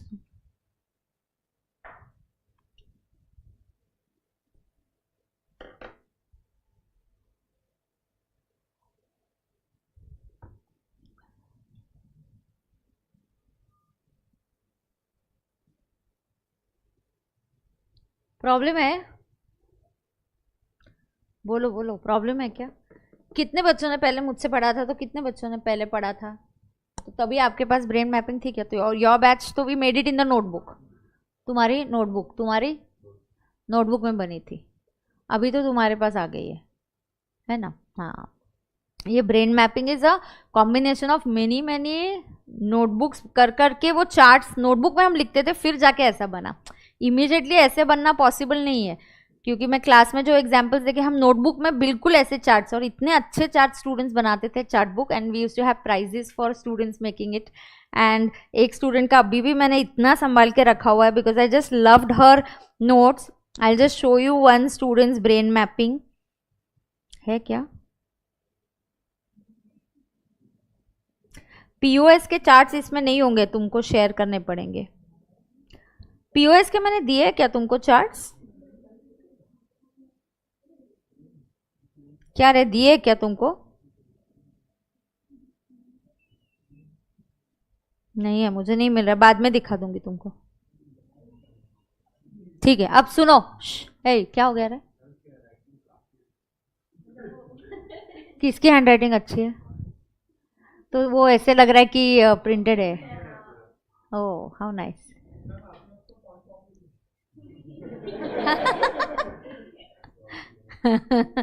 उसकी हैंडराइटिंग अच्छी है तो मैं लिखता ही नहीं हूँ, और फिर उसी की बुक की जेरोक्स ले लेता हूँ, ऐसे दिमाग में आइडिया मत लाना।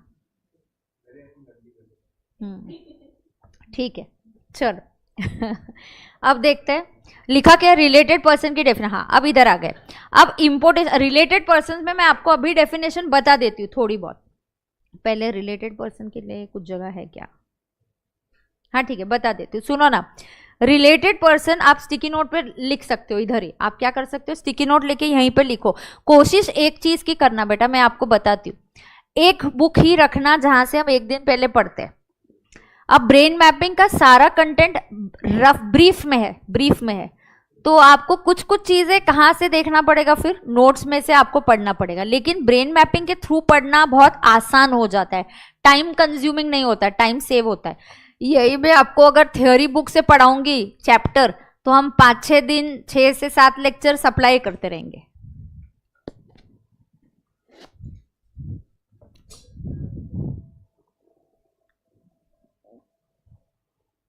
आज शेयर कर देना ना पीओएस के चार्ट। सुन ना, पीओएस के चार्ट्स मैंने यूट्यूब पे डाले हुए हैं, यूट्यूब के लेक्चर में पीओएस के चार्ट डाले हुए, क्योंकि पीओएस का चैप्टर आप वहीं से करो। मैं जो आपको ब्रीफ दूंगी ना 30 मिनट्स का, ऐसे फटाफट मैं आपको रिकैप करा के दूंगी, उसका मतलब नहीं है आपने पीओएस, टीडीएस, टीसीएस पहले पढ़ा है क्या, तो फास्ट ट्रैक कैसे होगा? उसको भी रेगुलर क्लास जैसा ही आपको सिलेबस चाहिए।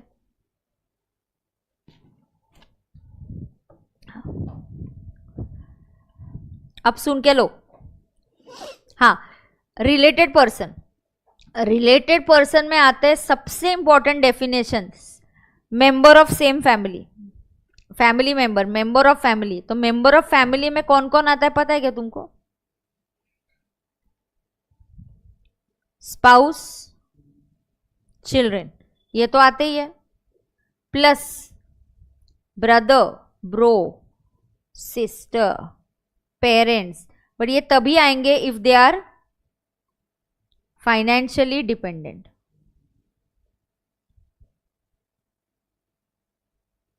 ये रिलेटेड पर्सन की एक डेफिनेशन है। रिलेटेड पर्सन में और एक कवर होता है, employer and employee. Employer and employee are also related. Employer and employee are also, employer and employee क्या है, also related.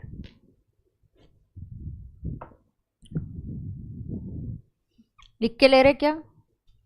Employer and employee क्या है, ऑल्सो रिलेटेड, बराबर है।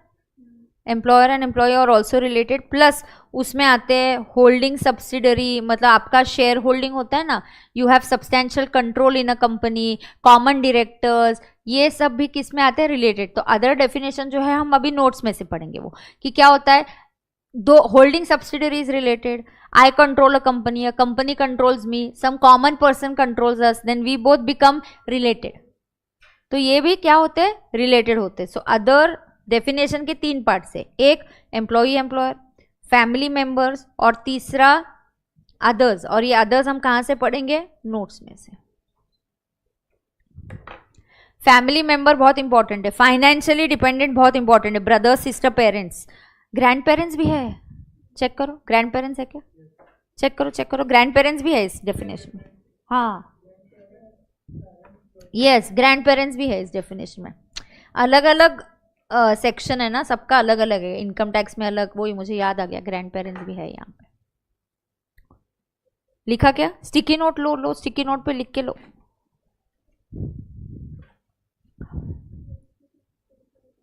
हाँ हाँ, पीओएस से स्टार्ट, शेयर करना ग्रुप पर, डन, चालेल करो। लिखा क्या सबने? हाँ, तो आई हो गया। अब आई को सम अप करते। अब सुनो ना बेटा, शेड्यूल 1 हो गया क्या? अब तुमको पता है इंपोर्टेशन कैसे आएगा, अभी इस पे क्वेश्चन कैसे आएगा, सुनना।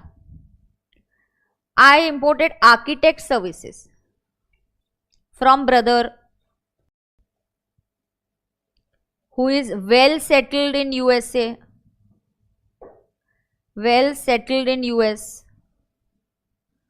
for office purpose for free.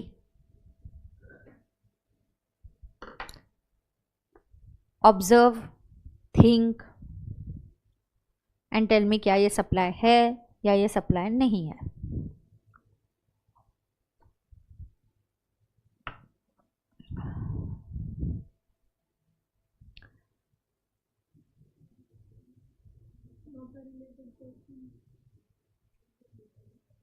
Supply है या सप्लाई नहीं है. फर्स्ट, हाँ सप्लाई है. तुमको क्या लग रहा है, सप्लाई है या सप्लाई नहीं है? नहीं है. रिलेटेड पर्सन नहीं है. He is well settled in USA. He has to be financially dependent. तो पहले आपको बोलना है provision of law. Provision of law, importation of services without consideration. पहले तो देखो आय है लेकिन सी मिसिंग है, मतलब मुझे शेड्यूल 1 के हिसाब से जाना है. शेड्यूल 1 बोलता है importation of services without consideration from related person in the course of business is treated as supply as per schedule 1 of the CGST, schedule 1 of section 7 of the CGST Act 2017. In this question, this is importation of service from a brother, but brother is not a related person because brother is financially independent. Brother, sister, parents, grandparents are treated as related person only if they are financially dependent.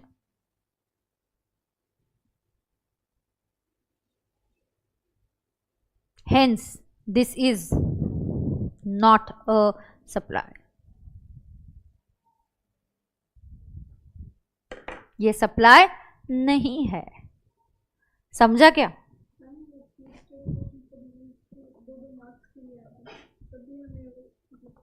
हाँ, एक एक line तो लिखना है. Case study वाले question 2 marks के लिए आते, फिर भी ऐसा लिखना है. हाँ, बाय चांस इसका कंक्लूजन गलत हो गया बट उसका प्रोविजन ऑफ लॉ करेक्ट आया, she will get some mark at least. That is why even if your conclusion goes wrong because of some misinterpretation, ध्यान नहीं आया, तो भी एटलीस्ट प्रोविजन स्टेप वाइज लिखोगे तो कुछ तो मार्क्स मिलेगा ना. चांसेस तो है ना. हाँ ठीक है, ऐसे क्वेश्चन आने वाले हैं. देखो ओके है, सबसे इंपोर्टेशन पे आता ही है कि नहीं क्वेश्चन, और आप कंफ्यूज हो जाते हो फिर, है कि नहीं. तो इंपोर्टेशन, अभी इंपोर्टेशन का एक चार्ट है. चलो क्या इंपोर्टेशन के चार्ट पे, चलो क्या इंपोर्टेशन के चार्ट पे. एक सेकेंड ना, I will just talk, my dad is calling, 1 second.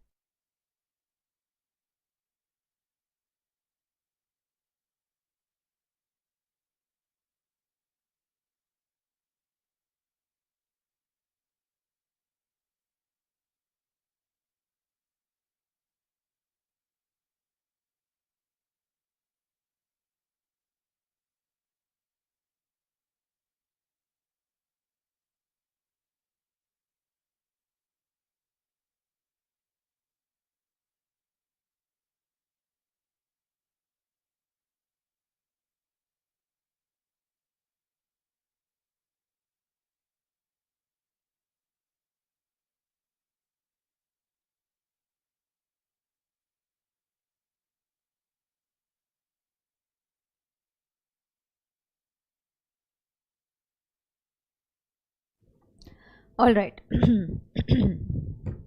We have a VAT audit, VAT audit for my clients either na, so they come and check. So that is what my dad was there in the department, so I'll ask what happened. 5th और 6th को वो आने वाले VAT audit के लिए. So they'll come and they check everything.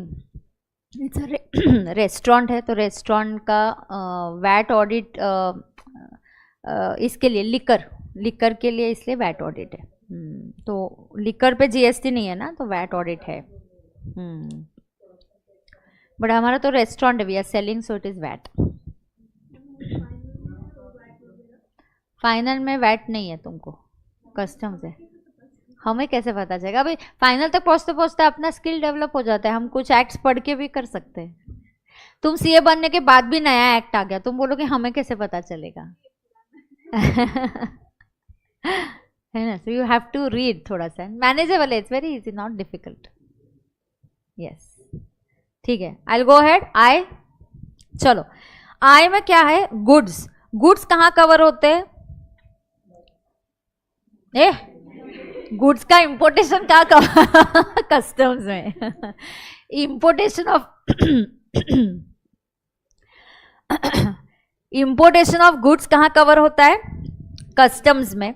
और customs है तो अर्लियर इस पे बीसीडी प्लस सीवीडी हुआ करता था, काउंटरवेलिंग ड्यूटी। काउंटरवेलिंग ड्यूटी अभी कट हो गया और काउंटरवेलिंग ड्यूटी के बदले अभी आईजीएसटी आया। So now you have BCD and IGST. और यही अगर इंपोर्टेशन सर्विसेज का है तो अगर सब कुछ नॉर्मल है, नॉर्मल मतलब सी भी है, बी भी है, सब कुछ नॉर्मल है, नॉर्मल, देन ये तो नॉर्मल 7(1) के हिसाब से सप्लाई हो ही जाएगा। ये इतना इंपॉर्टेंट नहीं है। सर्विसेज अगर इंपोर्ट किए और वो 7(1)(b) में कवर होता है, वो कब कवर होता है बोलो? What is 7(1)(b)? Importation of service. यहाँ सी चाहिए। देखो मैंने नीचे आपको हिंट लिख के दिया है, importation is treated as interstate, ये हो गया। ये देखो सेकंड पॉइंट, आई को बी और सी में से एक का साथ जरूरी है। अब आई एक बार विदाउट सी आएगा तो वो शेड्यूल 1 के हिसाब से आएगा, वो विथ सी आएगा तो 7(1)(b) में आएगा। तो 7(1)(b) में क्या बोलता है? 7(1)(b) में it is I of services for C चाहिए, whether in the course of B or not in the course of B, this will be treated as supplier. सही है क्या? अब दूसरा क्या है? शेड्यूल 1। अब शेड्यूल 1 में कब कवर होगा? Importation of service. क्या मिसिंग होगा? कंसिडरेशन मिसिंग होगा। लेकिन आई को मैंने क्या बोला? बी या सी में से एक का साथ जरूरी है। तो यहां किसका साथ जरूरी है? बी चाहिए and plus importation should be from related person. ऐसा हुआ then this will be treated as supply, then it will be treated as supply. बराबर है क्या? Then it will be treated as supply. सही है क्या? सम अप किया ना मैंने, सिर्फ चार्ट ही बना के दिया आपको और कुछ नहीं किया। मेन तो ये दो ही है और इस दो के ऊपर ही क्वेश्चन आते हैं, 7(1)(b) और ये शेड्यूल 1। शेड्यूल 1 में कब जाना है? जब सी नहीं है, और सी है तो आपने 7(1)(b) के हिसाब से देखना चाहिए। फिर बी हो या बी ना हो, it will be treated as supply. बराबर है क्या? इसमें मैंने क्या एग्जाम्पल दिया था? हाँ बोल ना। हाँ बट ठीक है ना, अब तो इट वो बोलते वक्त ऐसा बोलता है, ये तू जाने देना, उससे कंफ्यूजन हो जाएगा। Let's not create it, make only 2 parts, simple. You will get questions only on these 2 parts only. Don't complicate it. बराबर है क्या? बराबर है ना? हाँ ठीक है। अब सुनो, इसमें एग्जाम्पल किसका दिया था? स्टूडेंट।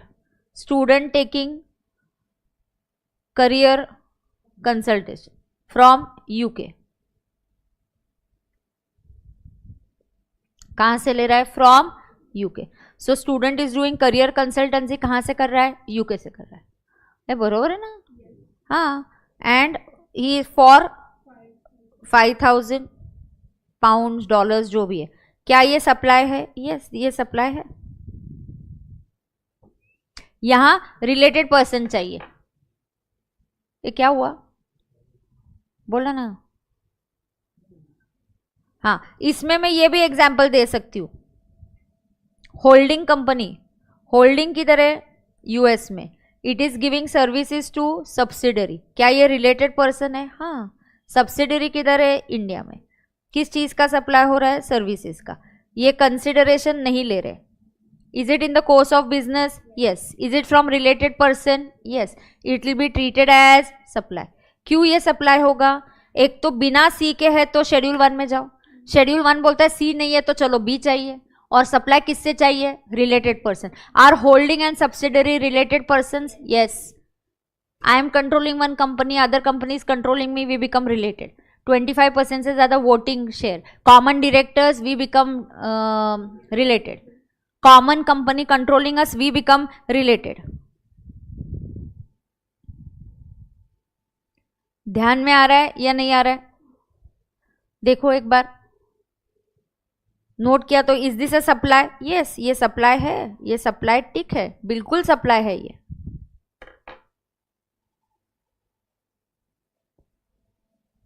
ओके है क्या? ये बोलो ना ओके कि नहीं?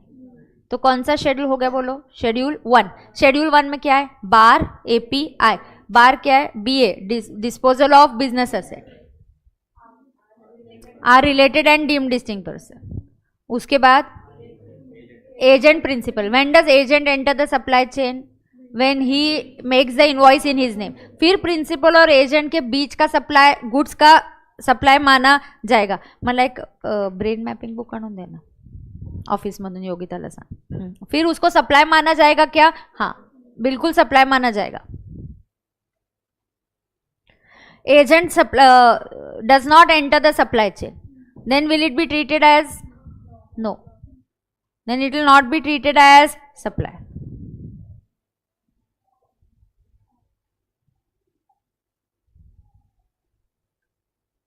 बराबर है क्या? ओके हाँ। अब क्या होगा? आखिरी में इंपोर्टेशन है, एजेंट प्रिंसिपल, और आखिरी में क्या है? इंपोर्टेशन। हाँ, एजेंट प्रिंसिपल में वो डेल क्रेडरे एजेंट है, वो कुछ अलग है, वो बाद में बताऊंगी। अब आई क्लियर है, I of services, C is missing, B is there, related person से है तो ये सप्लाई माना जाएगा। डाउट है क्या किसी को? अच्छा, एक मुझे होमवर्क आपसे करवाना भी, मैं छोड़ने एक छोटा सा चार्ट और करूंगी, बट सुनो, मुझे एक आपसे होमवर्क चाहिए। ओ कैमरा फ्लिकर हो रहा है क्या? ठीक है मैं बताती हूँ, मुझे आपसे एक होमवर्क चाहिए। सुनो ना, अभी नहीं हुआ, हाँ बीच में हुआ था, अब आई थिंक स्टेबल है, ठीक है, बट स्टाफ को बोल के रखती हूँ। अब सुनना, मुझे आपका होमवर्क ये चाहिए कि मुझे रिलेटेड पर्सन की डेफिनेशन आप लिखोगे स्टिकी नोट पे और लेके आओगे, तो that brain mapping book will have that related person definition. कौन सी डेफिनेशन आप लिखोगे? Related person. कॅमेरा ना फ्लिकर होतो आता, जस्ट थांबला, नाही तर असा असा असा फ्लिकर झाला होता, आता स्टेबल झालाय। हाँ, तो आपको क्या याद रखना है? आपको क्या स्टिकी नोट पे लिख के लाओगे आप? Related person. रिलेटेड पर्सन की डेफिनेशन आप स्टिकी नोट पे लिख के लाओगे, तो वहां पे आप लिखोगे कि होल्डिंग सब्सिडरी, या उधर बोलेंगे 25% शेयर होल्डिंग, वो नोट्स में देखना, ढूंढना, स्टिकी नोट पे लिखना, और यहाँ पे आप रिलेटेड पर्सन की डेफिनेशन 2-3 स्टिकी नोट लगेंगे तो लगा के रखो, तो इधर ही शेड्यूल 1 कंप्लीट हो जाएगा। डीडीपी तो कंप्लीट हो ही गया, तो आप रिलेटेड पर्सन डिटेल में कवर कर दो। करेक्ट है क्या? ब्रीफ देती हूँ थोड़ा सा आपको शेड्यूल 3 के बारे में। शेड्यूल 2 तो बड़ा है, बट फिर भी बहुत इजीली हो जाता है। थोड़ा सा आपको ब्रीफ दूंगी मैं शेड्यूल 3 के बारे में।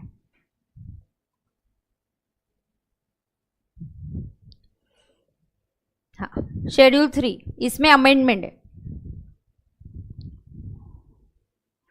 शेड्यूल 3 में अमेंडमेंट है। अब शेड्यूल 3 में बता देती हूँ, बहुत इजी है, बहुत सिंपल है लर्न करने के लिए, और आपको लर्न करना है। मैं फिर से आपको बताती हूँ, थ्योरी में मेरा रोल बहुत कम होता है। जैसे आपको लगता था ना मैं इनकम टैक्स में TDS chapter, deduction chapter ma'am revise कराओ, मैं रिवाइज करा दूंगी, उसमें मेरा रोल बहुत कम है। मैं तो फटाफट बोलूंगी ये रेट पे ये रेट है वगैरह, उसमें मेरा रोल नहीं है, आपको लर्न करना है। वैसे ही जीएसटी में अभी मैंने आपको दे दिया, आप तुरंत जीएसटी क्लास के बाद ही लर्निंग चालू कर दो, डोंट कीप इट पेंडिंग। अब शेड्यूल 3 क्या बोलता है? Schedule 3 section 7(2). सेक्शन 7(2). सेक्शन 7(2) बोलता है it is neither supply of G, it is neither supply of G nor supply of S. ये सप्लाई ऑफ जी भी नहीं है और ये सप्लाई ऑफ एस भी नहीं है। It is neither supply of G nor supply of S. ये सप्लाई ऑफ जी भी नहीं है और ये सप्लाई ऑफ एस भी नहीं है।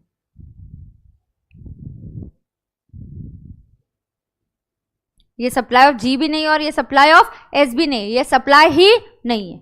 इसमें क्या कवर है? इसकी स्टोरी बहुत सिंपल है। ईसीजी स्टोरी है इसकी। ईसीजी ठीक नहीं तो फ्यूनरल, फिर मरने के बाद प्रॉपर्टी और लॉटरी का क्या करोगे? क्या है? ईसीजी ठीक नहीं तो फ्यूनरल, मरने के बाद प्रॉपर्टी और लॉटरी का क्या करोगे? ईसीजी ठीक नहीं तो क्या? फ्यूनरल, मरने के बाद प्रॉपर्टी और लॉटरी का क्या करोगे? ई stands for employee employer, E stands for, लिखो यहां पे एम्प्लॉई एम्प्लॉयर। तो employee employer during the course of employment salary मिला, एम्प्लॉई एंड एम्प्लॉयर। तो आपको बैठ के शेड्यूल 1 आज लर्न करना है, आपको बैठ के शेड्यूल 3 लर्न करके आना है। लर्न तो आपको ही करना है, लिखना तो आपको ही है एग्जाम में। मेरा काम आपको समझाना है, हेल्प करना है, थोड़ा सा आपको मेमोरी टेक्निक देना है, लर्निंग आपके लिए आसान करना है। ये आई को बी का साथ चाहिए, सी का साथ, ये सब मैंने कर दिया। अभी आपको खुद का साथ देना है, खुद को ही पढ़ना है। अब देखो, एम्प्लॉई एंड एम्प्लॉयर मतलब क्या? सैलरी। ये what ever is done in the course of employment, it is done in the course of employment. Whatever is done in the course of employment, there is no GST. Whatever is done in the course of employment, there is no GST. How is that it done? It is done in the course of employment, then there is no GST. C क्या है? Court.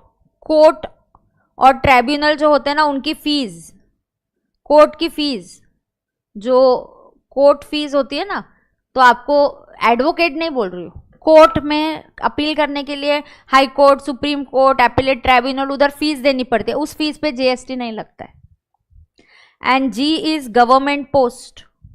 Government की post होती है, जैसे CNAG, chief justice of India और president, MP, MLA, government post, ये government jobs. Government वाले जो है उनको जो सैलरी मिल रहा है, रेम्यूनरेशन मिल रहा है, उसके ऊपर जीएसटी नहीं आता है।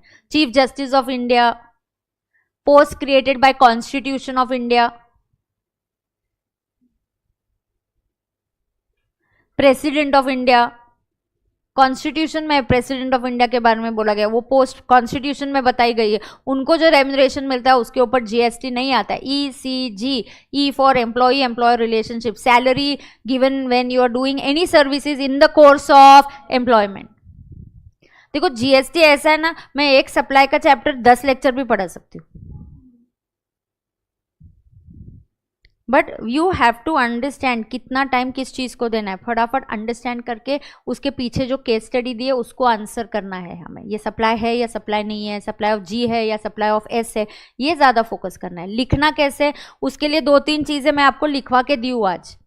Any supply between principal to agent of G without consideration is treated as supply if agent enters the supply chain, means he makes the invoice in his name। ये आपको लर्न करना है, चाहे आप आपके शब्द में लिखो, बट लर्न करके आपको ही प्रोविजन ऑफ लॉ उधर लिख के लाना है। अब जी इज व्हाट? Government post. तो इसके एग्जाम्पल्स क्या है? Chief justice of India, MPs, MLA, president. बराबर ना? ये बराबर है ना? एमपी, एमएलएज, इनका जो रेम्यूनरेशन है उस पर जीएसटी नहीं आएगा। फिर आता है फ्यूनरल। फ्यूनरल की सर्विसेज पे, mortuary services, when a body is kept in the mortuary, जो फ्यूनरल के टाइम विधि होती है, जो भी आप उधर हर रिलीजन के हिसाब से अलग अलग विधि होती है, जो भी राइट्स रिचुअल्स होते हैं आप करते हो, उस रिचुअल्स के लिए कुछ फी देनी पड़ती है वहाँ पे, तो उस फी पे जीएसटी नहीं लगेगा। सो फ्यूनरल की सर्विसेज, फ्यूनरल सर्विसेज पे there will be no GST. तो किसी को बरी करना है, किसी को बर्न करना है, इलेक्ट्रिफिकेशन वो करता है ना, तो उसके लिए चार्जेस देते हैं, उस चार्जेस पे आपको जीएसटी नहीं लगेगा। मॉर्चुरी में बॉडी को रखा जाता है। Property, immovable property. अब इमूवेबल प्रॉपर्टी को एक साथ में डिटेल में आपको बताती हूँ उसके ऊपर। Immovable property is covered in schedule 3 if consideration is received after completion certificate. If consideration is received after what? Completion is received after completion. Now what is that? I will come in detail. मैंने इसीलिए immovable property दोनों तरफ आता है, कभी कभी supply भी होता है, कभी कभी सप्लाई नहीं होता है। उसका बहुत बढ़िया फैंटास्टिक चार्ट बना है, वो हम थोड़ी देर से करेंगे या कल भी करेंगे। ऐसा मत देखो थोड़ी देर से करेंगे बोले तो ऐसे देख रहे वो। हाँ मुझे पता है, मैं छोड़ने वाली हूँ अभी। बराबर है क्या? हाँ तो ये देखो, अभी लॉटरी में उल्टा है। अभी वो मुझे कुछ मेमोरी टेक्निक के लिए मैंने लॉटरी बोल दिया। लॉटरी में क्या है? उल्टा होता है। लॉटरी पे जीएसटी लगता है। अदर एक्शनेबल क्लेम पे नहीं लगता है, इधर ही देयर इज एन अमेंडमेंट, यहाँ पे क्या है, एक अमेंडमेंट। तो यहाँ हमने क्या किया है, एक्शनेबल क्लेम्स को 2 पार्ट्स में डिवाइड किया, जो आपका अगला चार्ट है, इधर एक इंपॉर्टेंट अमेंडमेंट है। और लॉटरी गैम्बलिंग पे जीएसटी लगता है, उन्होंने क्या बोला है अभी यहाँ पे, लॉटरी गैम्बलिंग बेटिंग, उन्होंने इनफैक्ट यहाँ कर दिया specified actionable claims. Specified actionable claims, पहले सिर्फ 3 चीजों पे जीएसटी लगा रहे थे, अब और भी आ गया है। यहाँ पे उन्होंने ऑनलाइन गेमिंग को भी कर दिया, ऑनलाइन गेमिंग, इस पे भी उन्होंने क्या लगा दिया, जीएसटी लगा दिया।